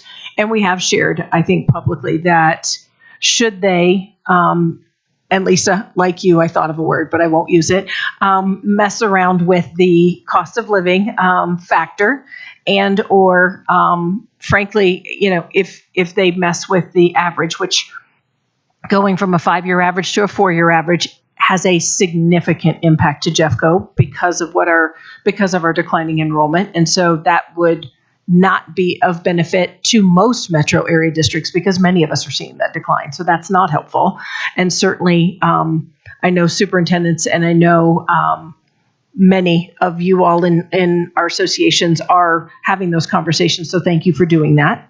And I would say the cost of living piece is certainly, while we understand and appreciate, and having been a former superintendent of a rural district, I understand the need for funding, and I understand the economy of scale. It's real. And it shouldn't be placed on the back of our metro districts. And so we will continue to advocate on our end. I know our board has interest in having conversations with all of our Jeffco delegates, and so does our superintendent, so do many of the metro area ones. So I appreciate that you all will continue to have that same advocacy. I think it takes all of us to have that conversation to make sure that if they're going to, in any way, shape, or form, touch the School Finance Act, they need to do it with new money, not with the money that currently exists. I just want to say we have a lot of megaphones and signs at the Jcea office. So anytime any of y'all want to join us to, we're good at marching. So.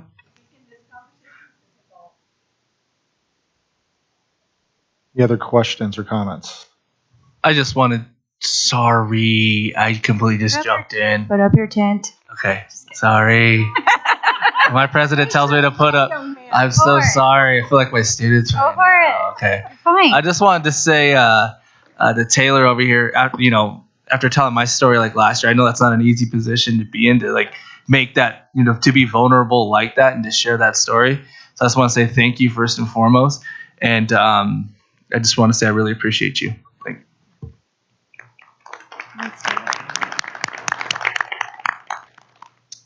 Go ahead, Brooke. Well, I also just want to say thanks, Kim, Dr. Kim, for recognizing that I believe that we're constantly pitted against each other, and this is a way to pit our rural districts against our metro districts. And I think that that's been done enough with our BS factor, and we've been balancing the state budget off of our students and our educators for way too long. And it's sad that we have to fight over pennies, especially when we have one of the strongest economies in the country. And so I really want to partner with you. And, we can talk about days next year that would really work for that. And when we're talking about the calendar as well.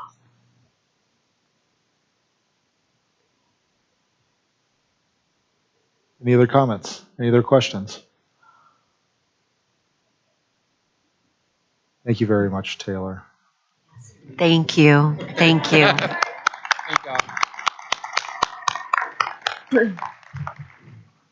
We assume that you will need some time to look that over. You may have more questions later, so we welcome those. Or we could just accept it. Yes, do it all. No. While I do pride myself on my mathematical capabilities, I also am incredibly cognizant of what my limitations are, and we have a CFO for a reason, and I'm not one of them. So we will have that conversation with Brenna, and certainly with our team, and look at the numbers that we've shared with you all, and certainly be back in touch with a conversation. Great, thank you. All right. With that, anything else before we adjourn for dinner? It's about 6:02. Do you want to call it 7:30? Okay. Can I say something about dinner really quick? I have an update on Absolutely. dinner. In case it's not marked, vegetarian options, the salad's all vegetarian, including the dressing, and there is also a vegetarian sandwich option.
right. All right, folks, thanks for getting back timely. We're going to dive right into it. We've got a full agenda, so my understanding is that we're going to dive right in with Article 8.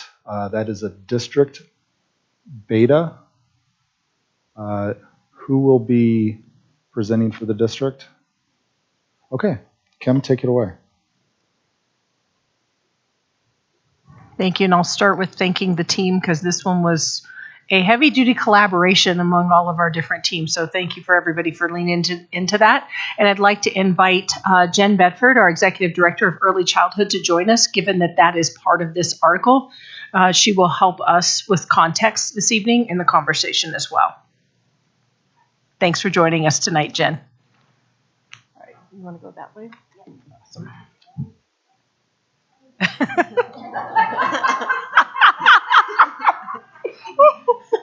Wait, hold on. Sorry.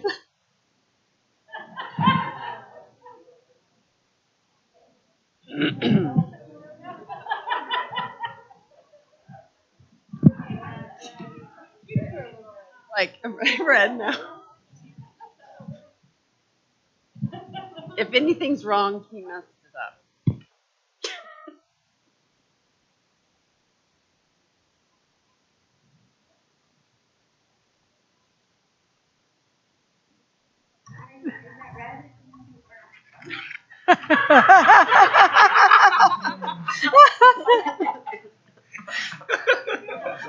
That's good.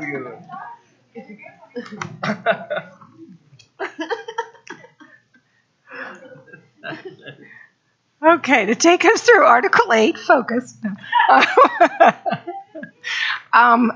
Page 1, neither of us had anything that we wanted changed.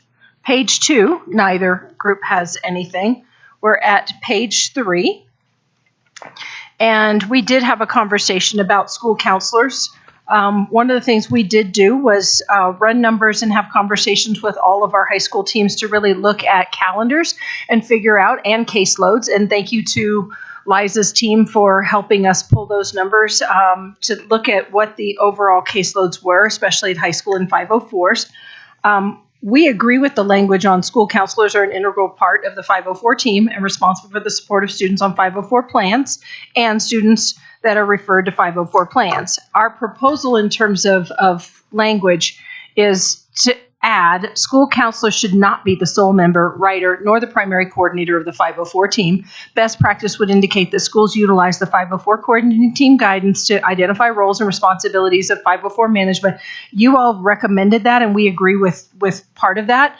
Up above the first two sentences, we're adding the following part. The ALT will consult and collaborate with counselors to consider the recommendations within the 504 guide.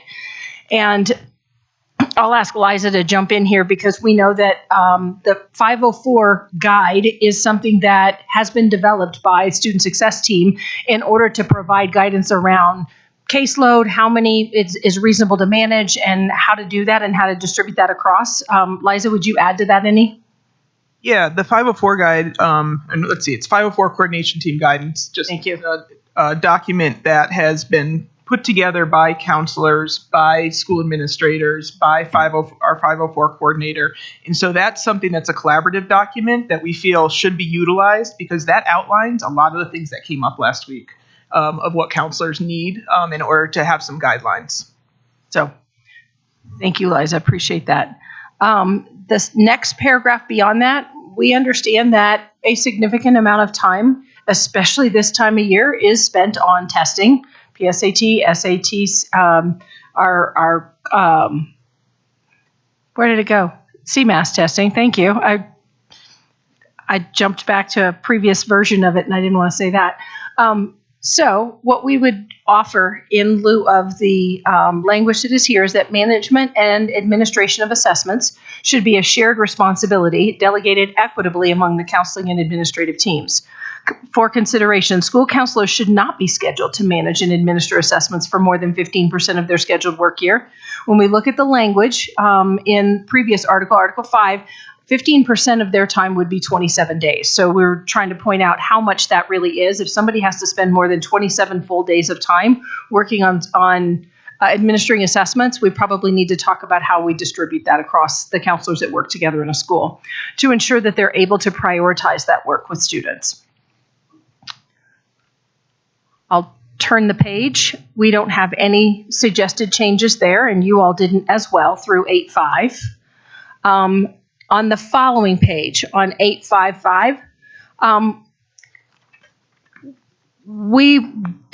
we understand and support the guidelines for class size per sections offered at the 18 to 24 and the 22 to 30. However, in title schools, as we look at differentiated funding, both in the new SBB model as well as federal funding, schools are provided resources. And if we lock them into having to have that money go directly just toward class size, it flies in the face of what the federal government wants a school to be able to do, which is work with their community and work with their team in order to determine what the needs are within that school, looking at their data and really determining what the best course of action is there. So that's a little bit of a pushback on our part, is that we don't want to lock a school into only considering whether to lower class size with the differentiated resources that they're provided. In 8.5.5.1, we would offer that the district will monitor class sizes through the first 3 weeks of school, and the school leadership team will work collaboratively with JCEA leadership to utilize and allocate FTE to address class sizes larger than the ranges above as appropriate.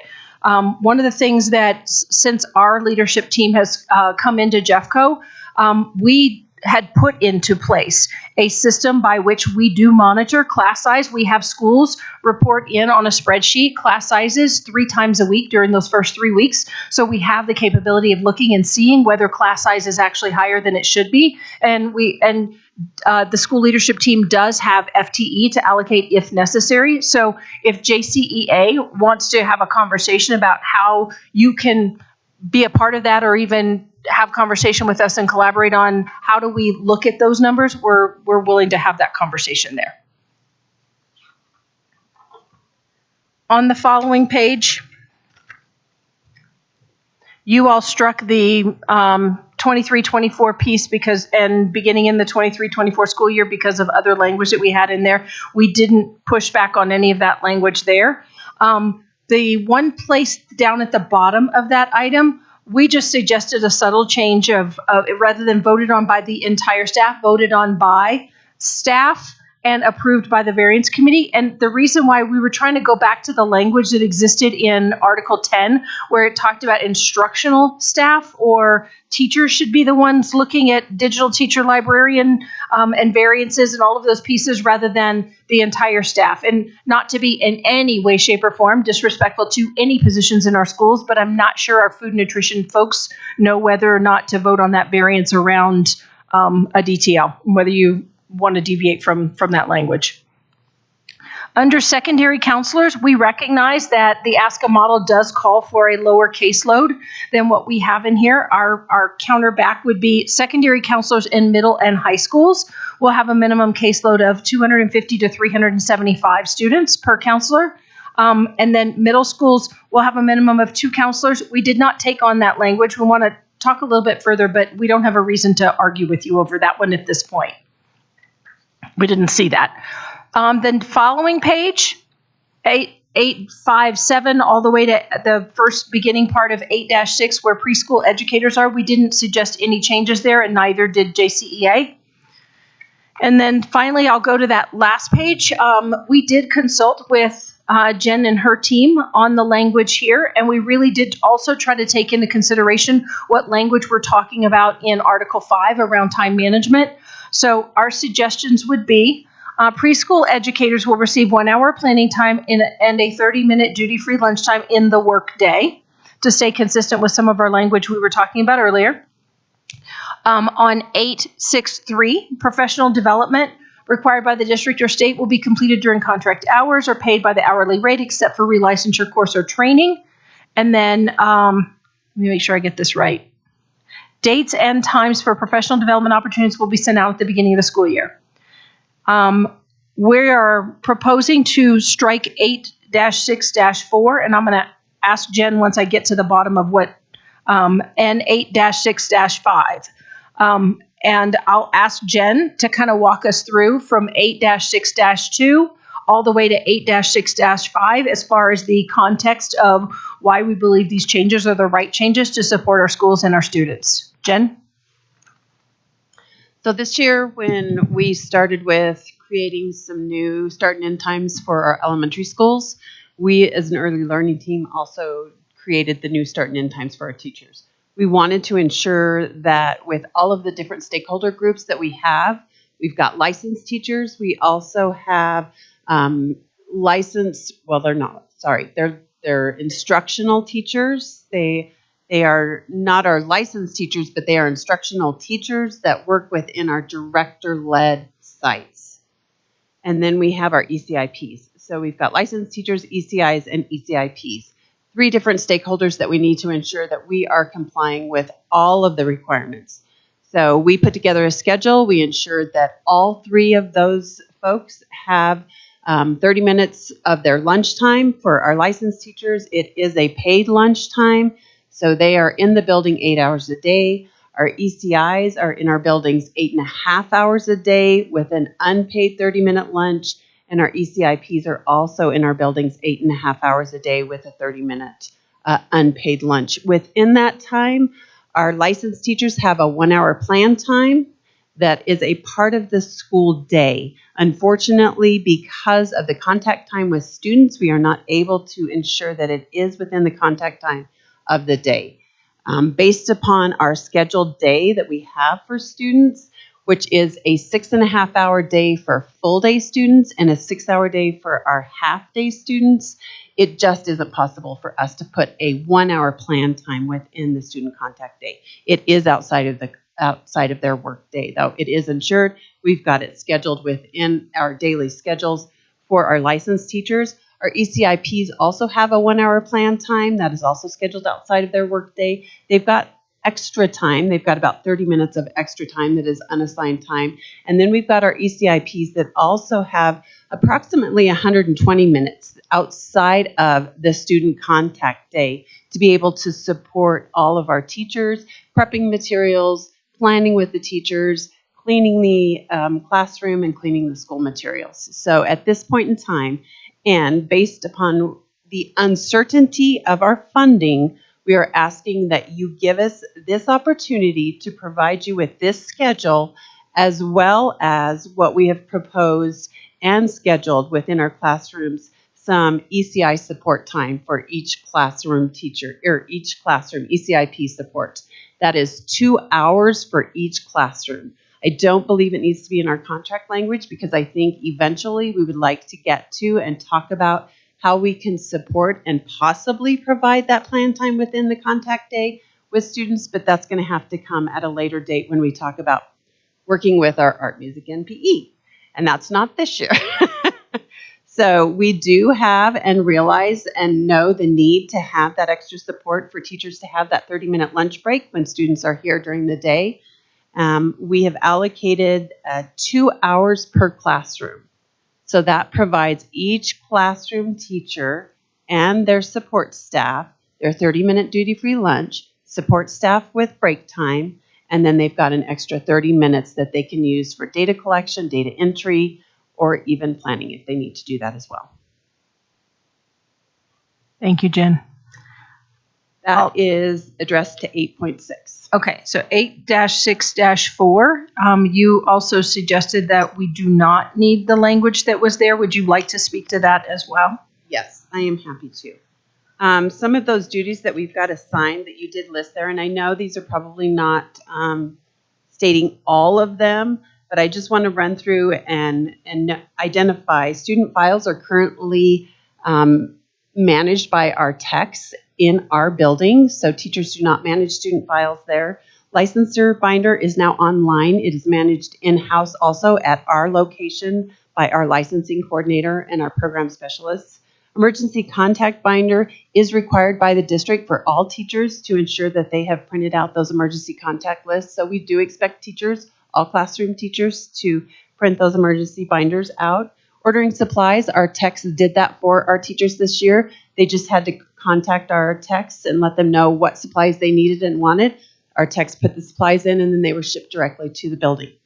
Updating licenses really amounts to placing a sticker on a license, which is the board. Doesn't take much time at all. We just ask that the teacher put that new sticker when it arrives on their license that is tacked on the board. Tracking fire and tornadoes. That is something where we have provided new FTE for our principal secretaries within the buildings. We would like to partner with our office staff to be able to help track that. I think that is a task that we can delegate and ask for them to do it. They're tracking it for the elementary schools. No reason why they can't complete the paperwork for our preschools as well. We are also looking at our CCAP system. That is a state-funded system. We currently have 15 families enrolled in that, so that's about 10 sites. So one, maybe two families at a few of our sites that have to sign into the computer, and then the parent signs in. That's the only way we can receive our funding. So we don't really have any say-so in how that piece is managed. It takes a minute or two at the beginning of the day and at the end of the day, but certainly not something that we can work around, nor can we delegate or ask anybody else to do. Our health room, we have had conversations with our director, Margaret Huffman, as well as coordinators, Tanya and Tammy, who are part of the health services, and they have confirmed that our health room, our health aides do need to monitor and support our preschool students, and they should be completing those records when our students visit the health room. That is something that we do expect, and I know it's not happening across the district. I'm not going to say it is. It is our job to make sure that we are going out to those schools and having those conversations with our building leaders, with their support staff that they have, including the health room aides, to help them better understand what our partnerships are with them and what we need to have them do on their end there. So. Thank you, Jen. And then 8-6-5, Liza, would you speak to the context of asking to strike that language, please? Yes. So 8-6-5 talks about special education students, and there are already guidelines around special education students in preschool classrooms. The guideline goes up to 50% for students placed in those classrooms, and so we'd like to just follow the guidelines that are already in place and not put something different in here because we can't control some of those pieces. We cannot, and I agree with Liza. It's just not. And those are our proposals. So, Michelle, if anybody has questions or would like to ask for further detail, we can open that up.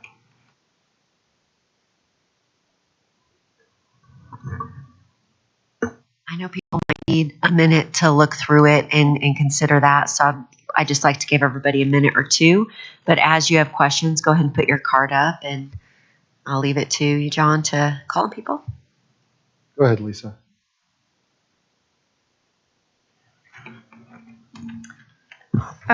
So my first question, and I don't mean this, I don't want this to come out in a snarky way. When we're talking about elementary class sizes and extra large sizes, I know what I'm going to hear from members around not having the title school class sizes and not having a contractual class size relief system of some kind. And I think that in general, most of our elementary class sizes are within these ranges or very close to them. But if you're the teacher or you're the family whose student is in one of these classes, it's a big deal. And I was in a title school just a couple of weeks ago where someone was talking, and they were a first grade teacher who started the year with 31 students in first grade in a title school. So if she were here tonight, I'm sure she would say, hey, it didn't help. Nothing worked this year. So what's going to make this work next year? So that's a question that I'm just throwing out there because I know we're going to get that question. And I think a lot of our title schools do have very small class sizes. I think some of them manage to do that quite well. This is not to suggest that they don't, but again, if you're one of the ones who don't have that, The counseling stuff, frankly, I want to talk to the counselors about this language and get some input from them, and see what they have to say. I appreciate so there's some movement here on the maximum caseload for counselors. As for preschool, again, I'm going to want to talk to preschool teachers, but Jen, I do have a question.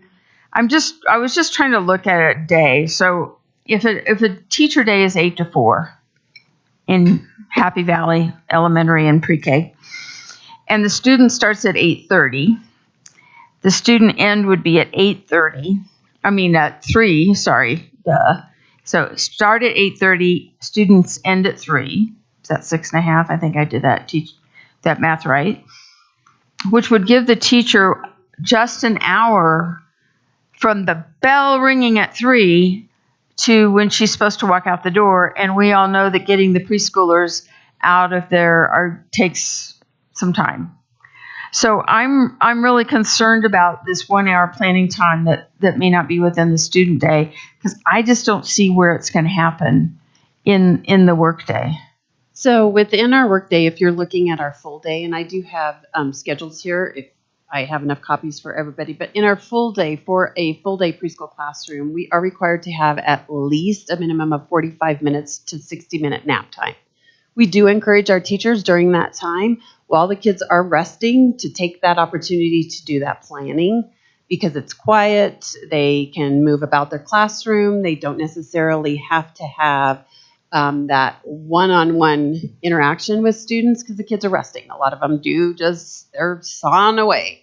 So we do encourage our teachers to use that nap time to plan during the day. And if you have some kids like my grandsons who won't sleep, you have that wonderful ECIP in your classroom with you who is going to help to support those kiddos on a very quiet activity.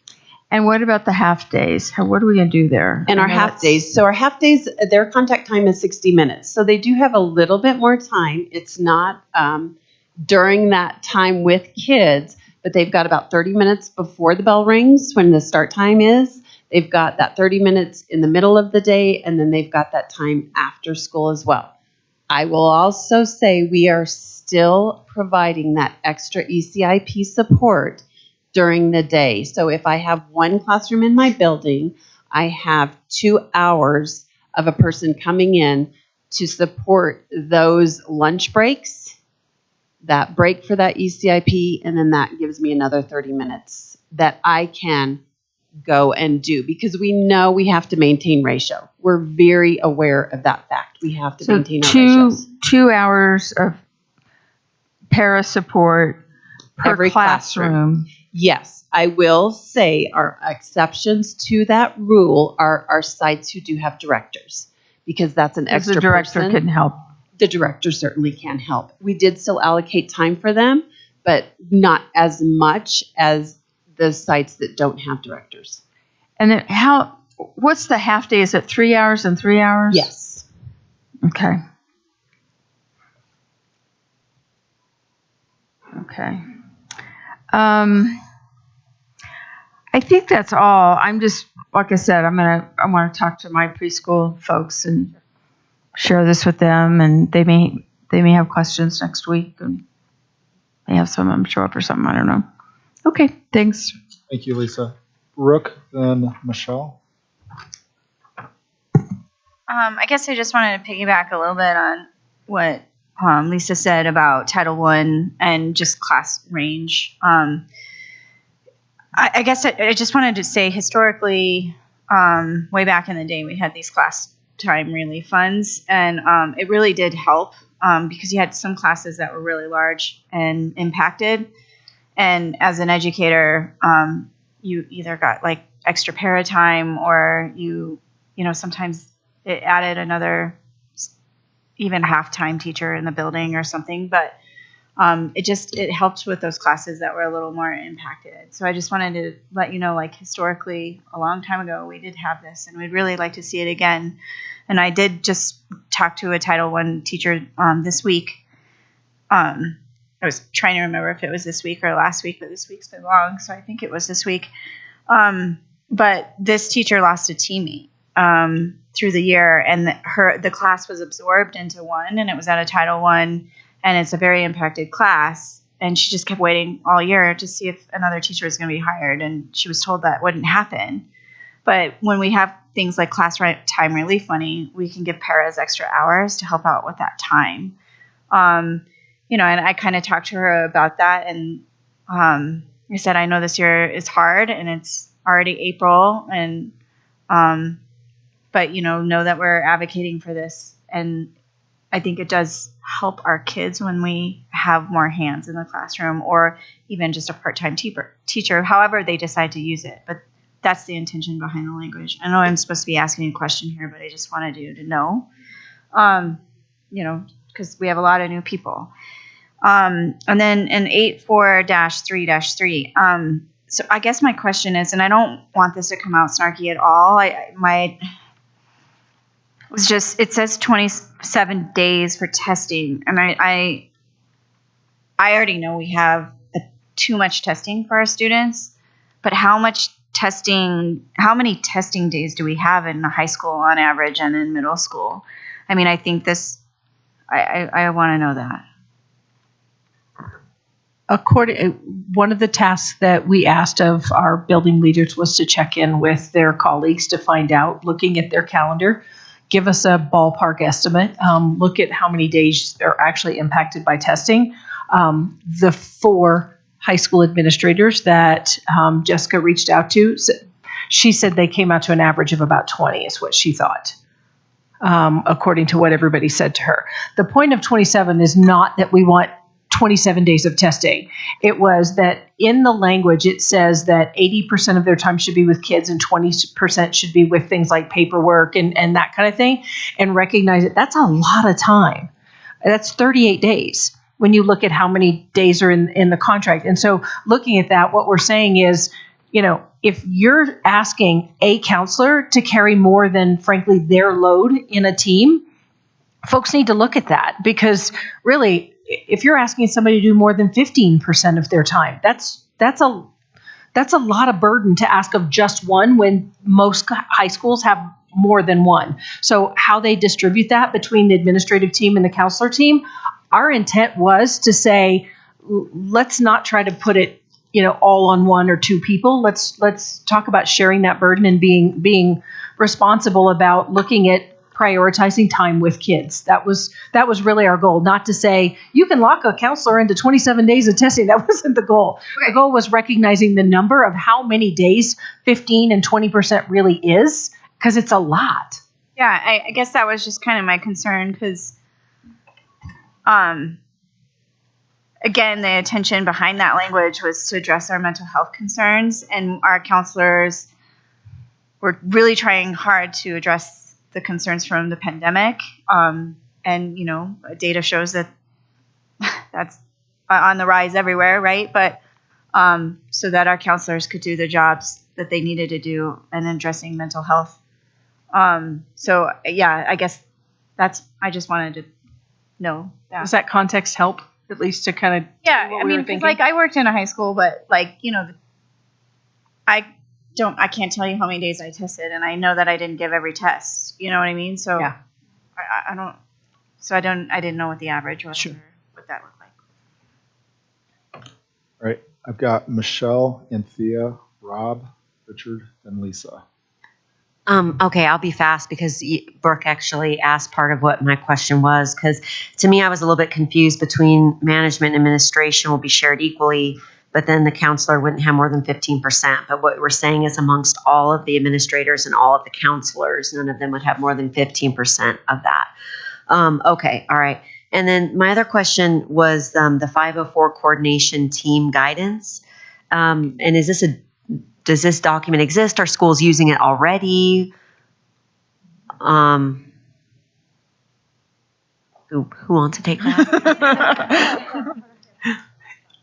It does exist already, and it's been a collaborative document that is a working document so that it can continue to grow, but it already exists.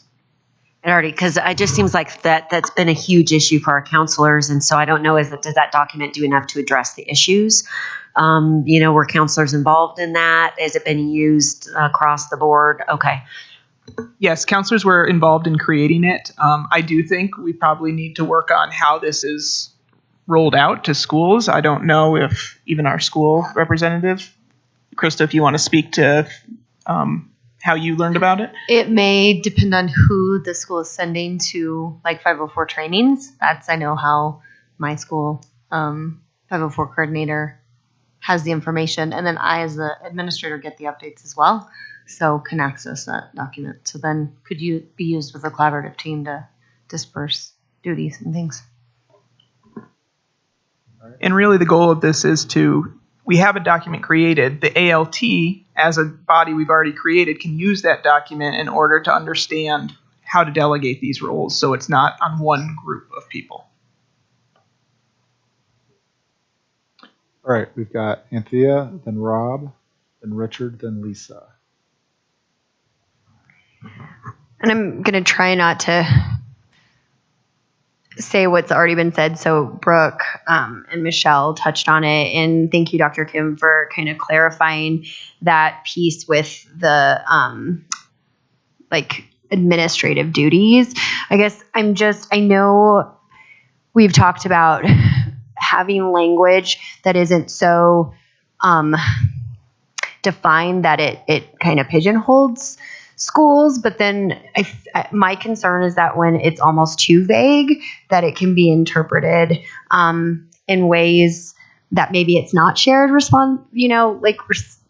it's not shared or it's not delegated equitably. And again, I appreciate you guys also kind of saying we're going to hold off on the 2 counselors in our middle and high schools. But in cases like Richard was saying last week, if there's only 1 counselor, I guess my concern would be if there are schedules where the mental health providers are assessing at similar times, that you then would not have someone to provide mental health supports for students. And so I guess, is the district team okay with maybe having language that's more defined to make sure that those kind of things don't happen? Just because right now it's very vague, and my concern would be that we schedule in a way that doesn't consider those things, just because overlap, students with IEPs who have different testing scenarios and situations. So, but thank you for your clarification. That does help.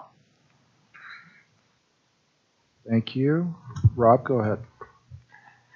Yeah, so I guess I was just wondering, kind of to harp again on the 15% number a little bit. So if counselors are supposed to spend 80% of their time with the kids and 20% for other duties, if 15% is testing, that only leaves 5%. And is 5% enough? And I'm not a counselor, so I'm not speaking from a zone of knowledge here. Is it enough though to cover all the 504s, the IEPs, the contacting parents, doing trainings, talking to administrators, talking to teachers? Because I go up and talk to counselors, fairly regularly. To me, that balance sounds like they might have to cut into their 80% a little bit. Would be my gut feeling. But again, I'm not a counselor, so I can't say for sure, but I just have doubts that they can get all those other duties done in 5% if they spend 15 with testing. So I'm just have some concerns there.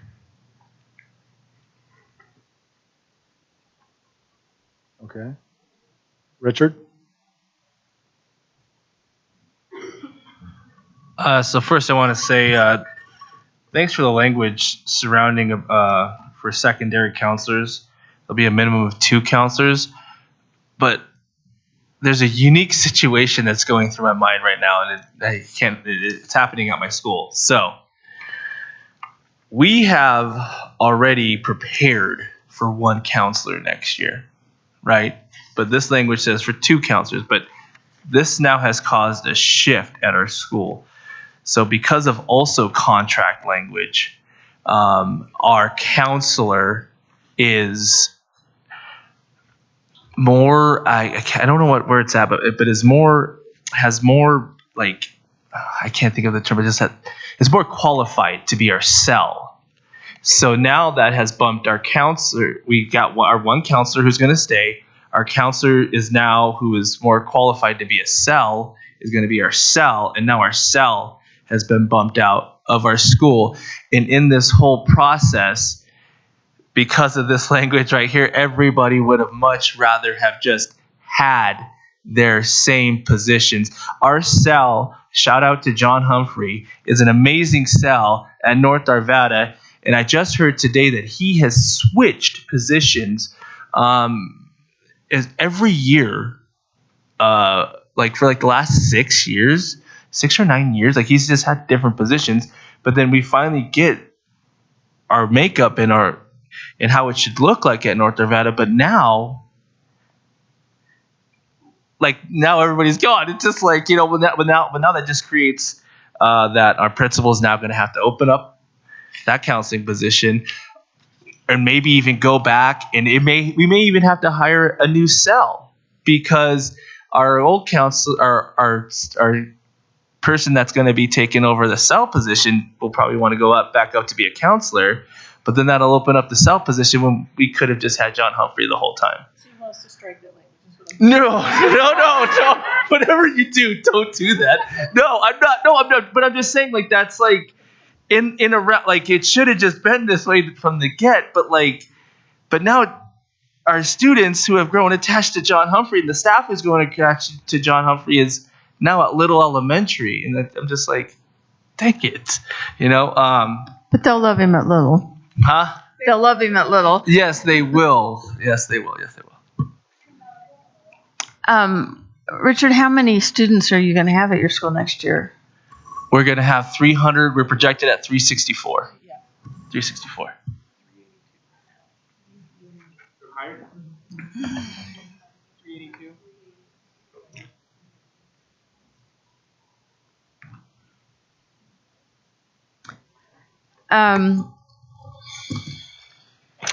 I want to go back to counselors for a minute and talk about the testing stuff, because I remember one of the stories we heard last week. Was it just last week?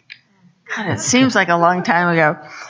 Was about the counselor that had to do the AP testing was basically unavailable to her students for a month, and it was the senior counselor.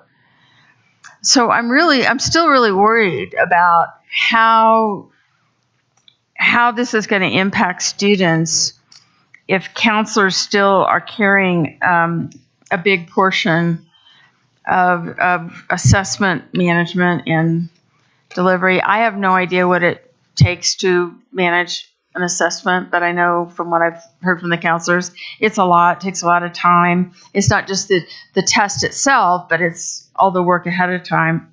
So I just wanted to put out there, I'm still concerned about that.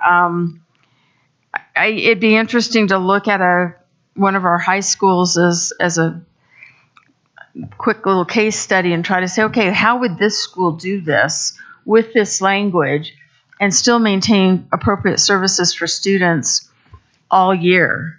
Because if the 27 days is all one day after another, that's 27 days without that counselor being able to respond to their students. And I don't think any of us want that. So I'm not quite sure what the solution is, but just want to put my concern out there. Yeah, please. I too appreciate that perspective of, I don't think anybody wants to test for 27 days in a row. I'd say poke me in the eye first. I get that. In the effort to say, management of administration of assessment should be a shared responsibility delegated equally among counselors and administrative teams, was our attempt to try to frame that in such a way that no one or no two or no three counselors should carry the brunt of the entire.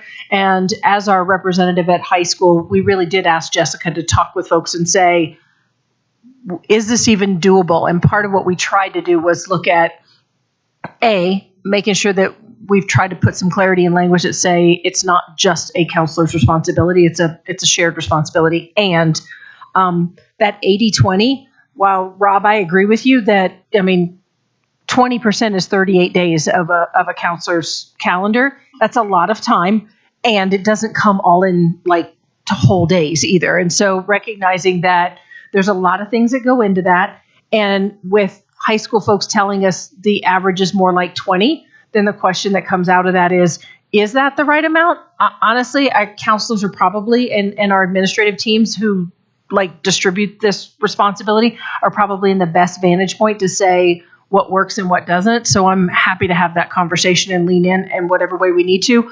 Our goal was really to recognize we do want to prioritize time of counselors with kids. And we also recognize the very real reality that they have to be part of the equation of testing and part of the equation of 504s. They just shouldn't carry the whole thing. And we agree with you on that. Which I think is what we heard from our counselors, that they feel a sense of responsibility and want us to recognize and share an expectation that it's balanced. At least that's what we took away from that. All right, I've got Stephanie, then Rob. I just want to kind of piggyback off of what Richard said with this. And while I absolutely appreciate having the balance of having a minimum of 2 counselors for middle school, I would really love to look at something, having been a mental health provider my entire career in Jeffco and working in what we used to call a bubble school without title funding, and then working in high schools with high SES. I would really love to see us come together on something that we look at what mental health providers are as an equitable distribution of resources and not an equal distribution of resources. The work that needs to be done to support the mental health needs of schools with students that need additional supports and families far outweigh some of the other things, and it takes a lot of more resources from the mental health provider, but it also takes a huge burden and toll on their mental health. And while I'm not saying that if you work in a school that doesn't have those issues, that it's not, as hard or equally as hard, I would really, really love to see if we could look at all our mental health resources being distributed more equitably and not equal. Anyone want to speak to that? Or I would say that Liza's team, members of Liza and Matt's team, have certainly had engaged in conversation with both the district's ALT and members of cabinet. And while we see a great deal of merit in looking at what they've proposed, part of our conversation has to be around when's the right timing and how do we do that? And frankly, right in the midst of all the SBB shifts, there would have been some schools that would have saw some pretty major, and it wouldn't have been good for kids or staff. And so we really were trying to be cognizant of that. We are not opposed to having that conversation at all. all right, I've got Rob, then Dale. Yeah, I just had a quick, I think I agree with Dr. Kim that we need to bring counselors into this because I think there are certain situations where it's advantageous for one person to do, like, if you're giving AP tests, if you split that up, it's going to get really confusing. So it might make sense for one counselor to do all the AP, one to do all of the IB, one to do all the SAT or whatever. So, but I think we need to bring them into the conversation to find that out. So. Go ahead, Dale. So I have a question about preschool. I know you made the statement that preschool teachers could plan during nap time, and Lisa asked about, well, what if they're not napping? Which, if you ever had kids, nap time is not nap time, right? But I have a question that kind of goes along with that. I would imagine that there are ratios that need to be maintained, adult to child ratios for safety reasons and so on. is it reasonable to assume that a preschool teacher could do the planning and maybe possibly have to step out of the classroom to go make copies or go talk to the person down the hall or do whatever they need to do, and those ratios still be maintained in the classroom during nap time? No, not unless we have a significant number of students absent. It is a 1 to 10 ratio. So once we get down to 10, then it can be 1 adult. But if we have 11, if we have 12, we need to have 2 adults in the room at the same time. Stephanie, did you have another question? Comments? Questions? Anything else? Anything else? Going once? Going twice? All right. Thank you. You're welcome. Appreciate your time this evening.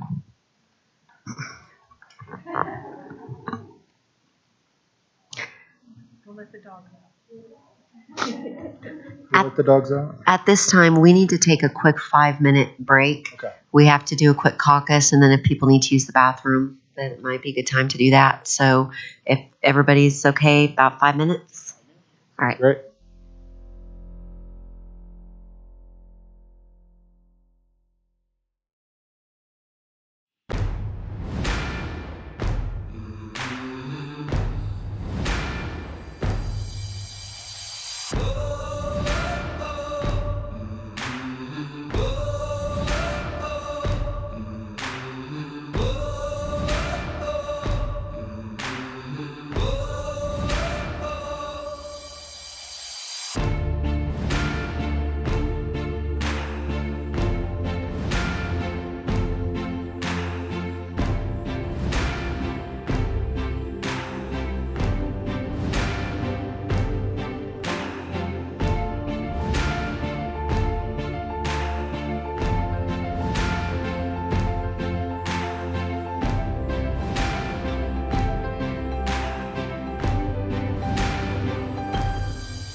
Okay, thank you for getting back timely.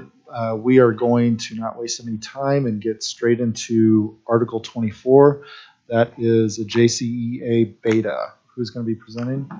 I believe that will be our own Lisa Elliott. Take it away, Lisa. Okay. Presenting this language. And I have one late addition that's not going to be on your printed ones, but I added it to the electronic version, and I'll point it out when I read it. Pardon? You already have it? My team already has it. Our team already has it. Okay. I'm just going to go through this pretty quickly because time is of the essence. We've added some language here around elementary instrumental music. And I'll just go for it. So if you look at 24.1.1, there's a sentence there that I've added language about elementary instrumental music. They were kind of left out of this article originally, so we felt like we needed to fill in a few gaps. And so on 24.1.4, it changed the language around mutual consent because some of the elementary instrumental music educators, their mutual consent looks a little different. So I just changed that definition slightly. 24-2, that is now the operational leadership team, not collaboration committee. And the language says AMP educators will be represented on the operational leadership team by a representative chosen by the AMP team as per 10.6, which calls for each team or department to have a representative, including AMP. So that's what that's referring to. I think that's kind of already agreed upon language in Article 10. 24-3, I added a sentence in anticipation of a proposal we're going to have about having some stipends for elementary teachers when they have after-school performances. 24.4.1 added a sentence just kind of describing the district pairing committee work, and that basically our goal has been to maintain full-time positions for our art, music, and PE teachers, and that's really all that sentence says. It's just explaining that that's part of their job and what they do. 24.4.3, I added some language around how elementary instrumental music staffing will be determined. That's mostly current practice, except someone's in the audience that correct me if I'm wrong. There's not currently a JCA staff member involved in the EIM, elementary instrumental music conversation. We do have someone on the pairing committee. So that would be different, but I think the rest is current practice, those people, yeah. And basically it's just describing the way they do it, but it's just getting it in the contract. And then the schedules are different than the staffing. The staffing is who's going where, and then the schedules is so-and-so will be at this school at this time and this school at this time. So that's what that means. 24.4.7, I added a little bit of phrase at the very last sentence there.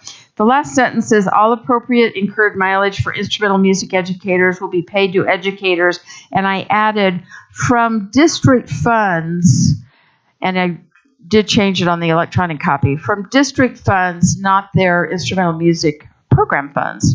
Because what's happening is the instrumental music teachers are having to just, if they put in for their mileage, it takes away the money available to them to repair an instrument or buy supplies. And it seems to me that's not right. And then 24.5, and I don't know why there's like a big gap there, but 24.5, I did some wordsmithing here, but I think this is still the intent, the change that you made. In the occasions that it is determined collaboratively by administrators and AMP educators that students need support in AMP classes due to their unique needs and circumstances, supports will be provided, such as sharing and reviewing student plans, modeling strategies for teacher implementation, or additional adult support, such as paraprofessionals. Now, 24.6, this is, I know, going to be the tough one here. We're sticking to 45. However, I want to point out that the language allows for it to be different if the OLT and the AMP educators agree. So you can still have schools that might have 50-minute AMP classes, but they've got to do it at the site collaboratively. The 45 minutes is kind of the threshold, and then to get over that threshold, they've got to have some conversations. Can I jump in here? Because, sorry, this is my name tag. So last week when I was speaking with some of the AMP teachers, they had said that they had agreed to do that the previous year because the 50-minute worked out best for everybody and they wanted to do that. Going forward into the next year, this coming school year, because of the change in the school schedules, it wasn't even mathematically possible. And even if they wanted to do the 50 minutes, they had to go back to the 45. So I'm just saying, depending on how the school schedules shake out and all of that, it could be a discussion, but also the math might preclude that anyways. So just wanted to add that in. And then the 24/7 one, you all changed some language there, and I explained last week that I think you were misunderstanding it, but it made me think, well, maybe we need to clarify that language for everybody. So this is what I wrote. AMP educators will teach all students from one teacher's classroom. But if classrooms are combined into different AMP sections, a combined section will be no larger than 30 students. So I think that describes exactly what our practice has been. And then I found another scheduling committee and changed it to OLT. And that'd be it. Oh, wait. We put back in what you struck in 2492, the allowed 2 professional days. Not every AMP teacher does that, but it's super, super valuable to them because they are the only person in their building that teaches what they teach. I do not think that it is a big financial lift at all. So we did put it back in. And that's it. And just to add to that, a lot of our newer AMP educators take advantage of that so that they can gain like classroom management skills. So my first year in the district, I went and observed my mentor teacher and another teacher in the district because I was a newer educator and I wanted to see their system for having kids get supplies where not everybody was running around like crazy and stabbing each other with scissors. So I think it's in our best interest as well, and safety. Go ahead, Rob.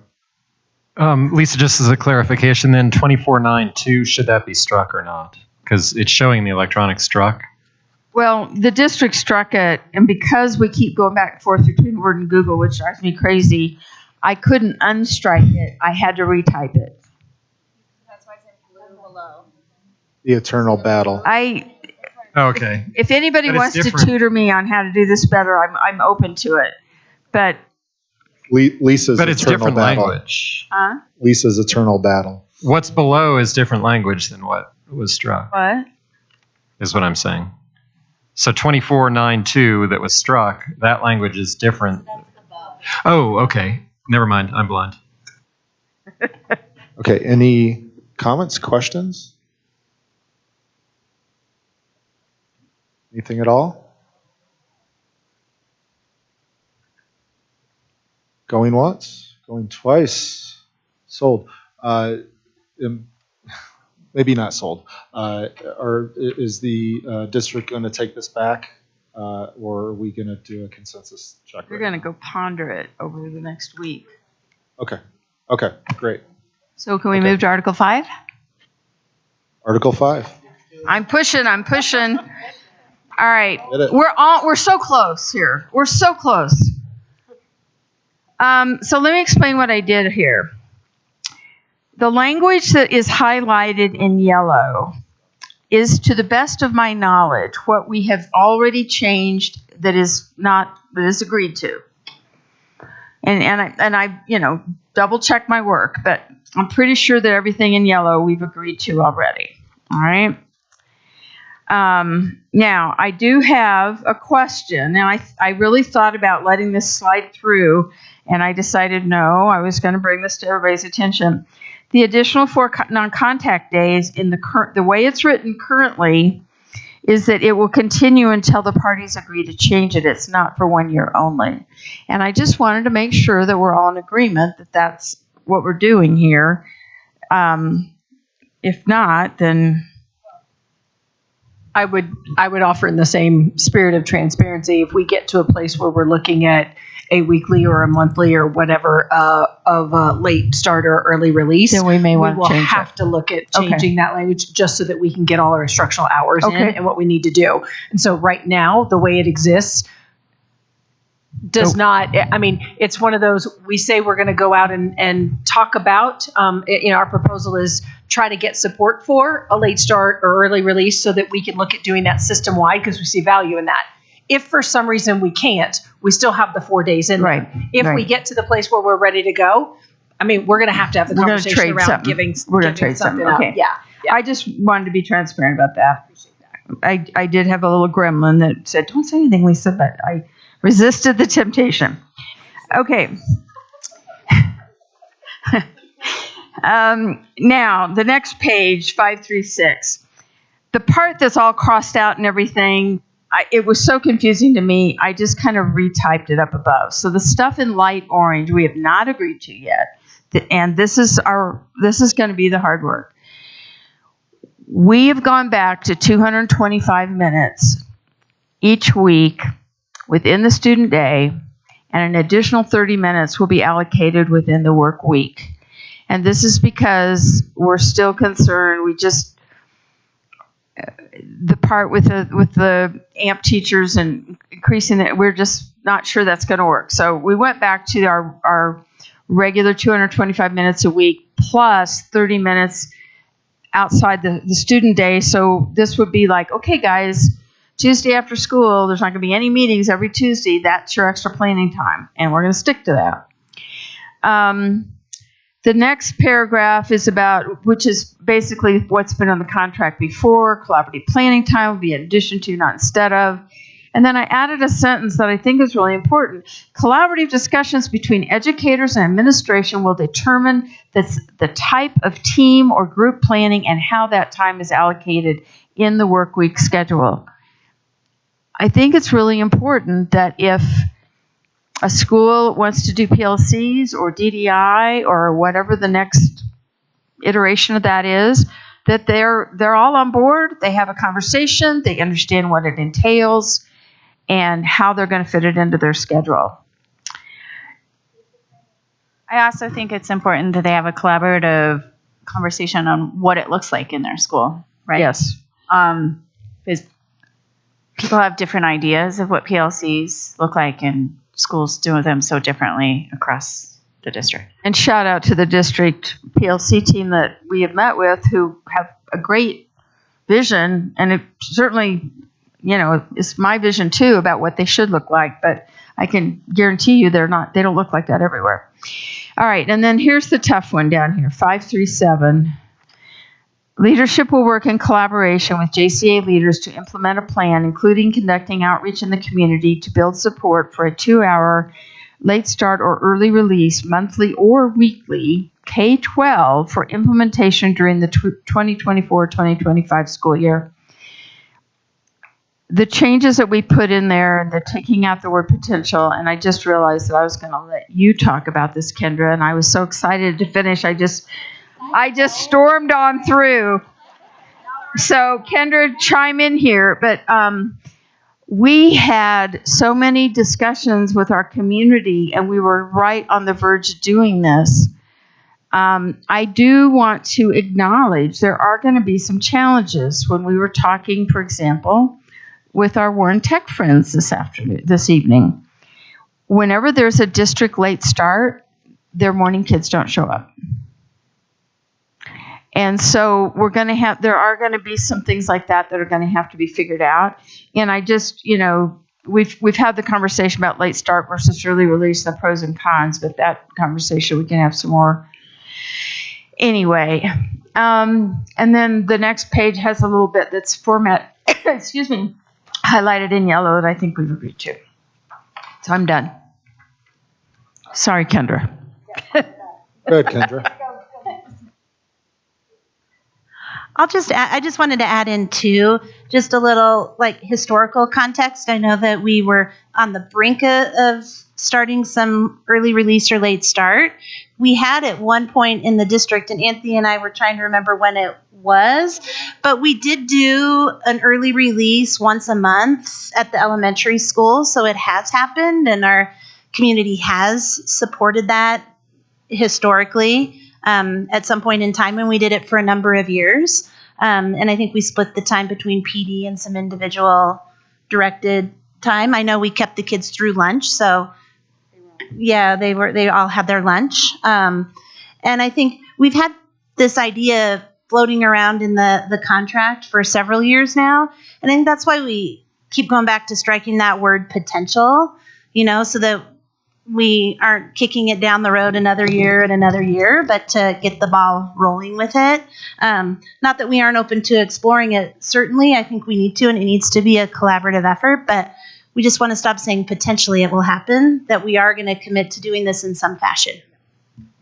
Go ahead, Kim. So I want to put it in the room and be open, be transparent, be honest, and be clear about we have a common interest in this. There's nothing about this that we disagree that in terms of wanting to provide our educators that time. I also know that we've had ongoing conversations with both our board and our community where folks have pushed back pretty hard when we've asked the question about support for this. And so we're going to have to do some work around it. And the thing that I think our board and our superintendent have been very clear about, and it's a fair, clarity, which is we can't do it if we don't have support from our community. We have to have that. And so to say we're just going to do it, that would be irresponsible as far as looking at it and saying we want to potentially implement this in 24-25, knowing full well we've got a whole lot ahead of us to get community support and understanding and belief that that is absolutely an appropriate and valuable use of time for our educators so that they can do the best work that they need to do for kids. That said, on the other side of the piece of that is the transportation logistics. And Lisa, I get what you're saying about late start and early release, and I don't disagree with you. But what I do know is we've already got a system in place at high school where many of our high schools have been able to build in that 1 hour late start into their schedule with accommodation for students to have meaningful things to do with their time so that teachers have that time. That said, we have to engage them in the conversation to say, will it be as meaningful if it's at the end of the day as a early release? Can we do that? Because what we did learn when we did the start times work is that if we don't shift the whole entire system, K-12, we can't do part high school as late start and K-8 early release, at least at current times with current staffing. And so all of those pieces being said, my only hedging is not because I don't believe we need to do it. Please know that our team believes that that is time that we need. And we have to figure out, A, how to make it work logistically, B, how to make sure that we accommodate for all of our instructional hours. We have a plan for how, we're all going to agree upon how we use the time and use it well and get our community support to make that happen. If we can get all those ducks lined up, I think we're all going to celebrate the fact that we have it. But we've got a little bit of work to do between now and then, which is why I use the language potentially, because I'm just not willing to use that superlative language of saying, yep, we're doing it, because we've got to make sure that we get all those pieces in place. So I hope that helps at least provide some context. Okay. Any other comments or questions? Anything? All right. I see that we are at 10 minutes to. Shall we start closing down? Go over the communication. Lisa, go ahead. Well, we had Article 19 on our agenda for tonight, and we're out of time, but it's in our shared folder. I did have a conversation with Phil about it, so I think he's going to not be surprised by some of the changes here. And as you look at this, one thing I just want to say that Phil and I talked about is, we want to avoid going to arbitration. We don't want, that's not our goal, is to go to arbitration. So I added a couple of things in there that hopefully, because we had one this year that went to level 2. We did not prevail. We were going to arbitration. Phil said, hey, can we talk about this one more time? And we got to an agreement. So just wanted to mention that. And so you guys can go ahead and look at that. And you can either redline this for next week, or we can go over our version next week, whatever we think works best. I'm just going to jump in. I just wanted Amanda to know I made next week's agenda already. And so I just left those 2 in there as is, hyperlinked or whatever, so that Article 19 and the District Alpha of athletic sponsor pay are already on next week's agenda. But yes, like however you guys want to do that, if you decide you want to redline ahead of time, or then you can just change that, swap out that language and re-link what you have. All right, great. I'll go ahead and do a facilitator report out. Great job. Great job. I love the communication you folks do here. So I feel like we covered a lot of ground and some big items. So Kim, were you going to say something? Yeah, if it's okay. I just want to propose that we at least give ourselves a little bit of work time at the beginning of next week, because with having a handful of articles, you guys having a handful, going back and forth, we're kind of in the meat of the work. I would like to propose maybe an hour at the beginning and sort of a time check. If we don't need it, then great, we'll come back sooner. But can we start with caucusing so that our teams can kind of work through this? Because we do try to spend, like tomorrow, we have, 45 minutes to an hour on the schedule, but I don't want to rush through any of this. So if we could have an agreement that we'll start with caucus, does that work for you guys? Is that okay? How much time do you want to? Can we start with tentatively an hour, and then if Sure. we need less, we'll do less, and if we need more, we'll do more, depending on what the Sure. groups feel like? Yeah. Do we want to just advertise the start time of 5:30 next week? We're at JCEA. We're at JCA, yeah, so that people don't show up at 4:30 for us to caucus. Okay. All right. 5:30. Okay. 5:30 start time. Great. All right. Do we want to get into the communication? So should we I've just got a quick question about the TA stuff that we were supposed to sign. Do we want to also just keep that on the agenda for next week as well and look at that next week? Yeah. I think And it's let's late tonight both of to do us that. look at what's in there. And I don't think this is a problem. I think we know what it is. We just need to, I just don't trust Google.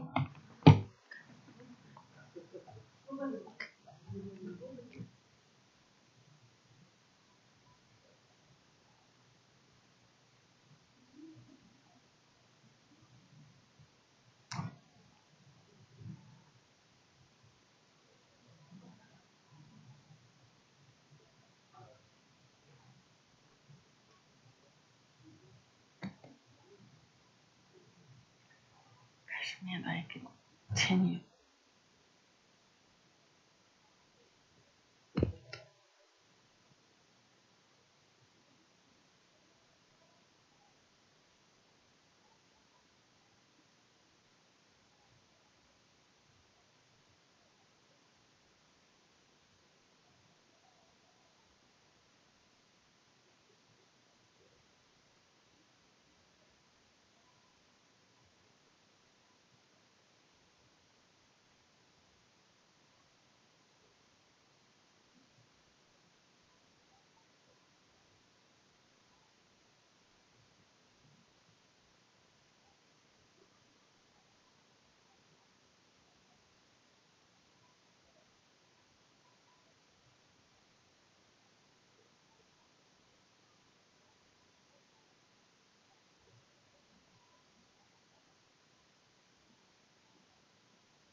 Raise your hand if you're still reading. No one?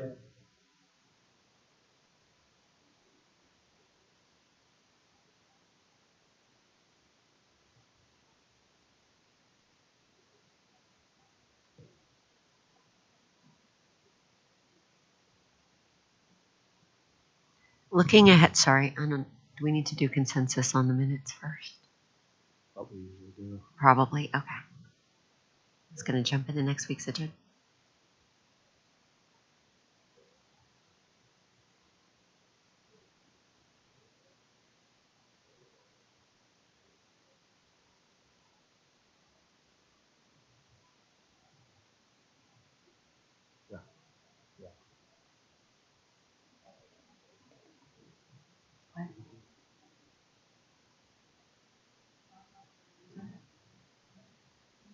No, I was just waiting to discuss it as a group to see if you guys wanted. I would assume that you would, but no. Look at it's. Oh, yeah. Well, I was also going to ask. Yeah, absolutely. I know. Yeah, I'm usually like waiting to see. Okay. Can we? Are we ready to take a consensus on? Well, the I was going to minutes? ask about the safety mental health MOU. Is that going to be for next week? I think we just want to work on a little more draft language, and with the packing of next week and an hour for caucusing, I'm afraid we won't have time for that as well. Okay, but your team is comfortable with Article 5, Article 24. Yes. And then it looks like. The only issue is if we have special guests that would like to return that have been working on it, so I'd like to plan for that. So, that's the week I won't be here. Can we wait for the week after then? And I'm good with. Okay. No, because then Stephanie's gone.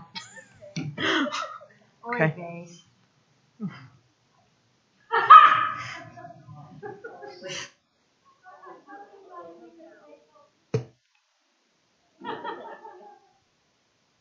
It could, no, the May 4th is when you're not here, Stephanie? May 4th is when you're not here? May the 4th not here. May the 4th, not here. 28th. So if I'm going to go through the agenda quick, I've got next week we're going to start, because I think we can roll this into our caucus time, our confirmed TA'd versions. So maybe during caucus we can read through those, make sure that they look like what we've all agreed to, and then sign them. Caucus time for 1 hour tentatively. We might need less, we might need more, but we will let any viewers know that 5:30 is a probable start time. I've got Article 17, JCEA Alpha, so we'll finish whatever language pieces and then be able to give that entire article to the district team.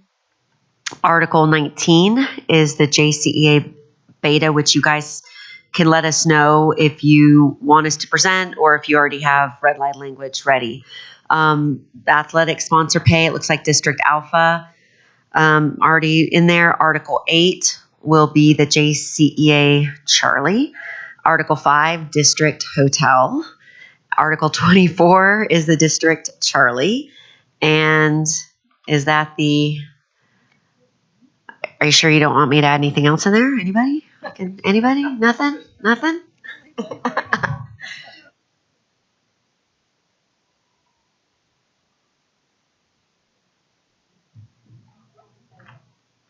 Do we have a date past the 4th? If it's about having the right people in the room, we can. I'm just going to throw this out there. We could push stuff and start with that next week. Like, why don't we could start with that at 5:30? I'd rather give it just a second because I haven't shared it with our team yet. So. Okay. So then when would we tentatively be getting a look at that? Yes, then it's in 3 weeks. So Stephanie's been an integral part, and we have other players. So 3 weeks, I guess. So the 4th? No, because that's when she's gone. That's 4 weeks? It would be the 4th. We don't have, the 4th was our last session. That's why I'm concerned. We have a tentative emergency session on May 17th, but that's to close out anything. I wouldn't want that to be the first time we see it. All right, let's put it on for next week. We can make this happen. Okay.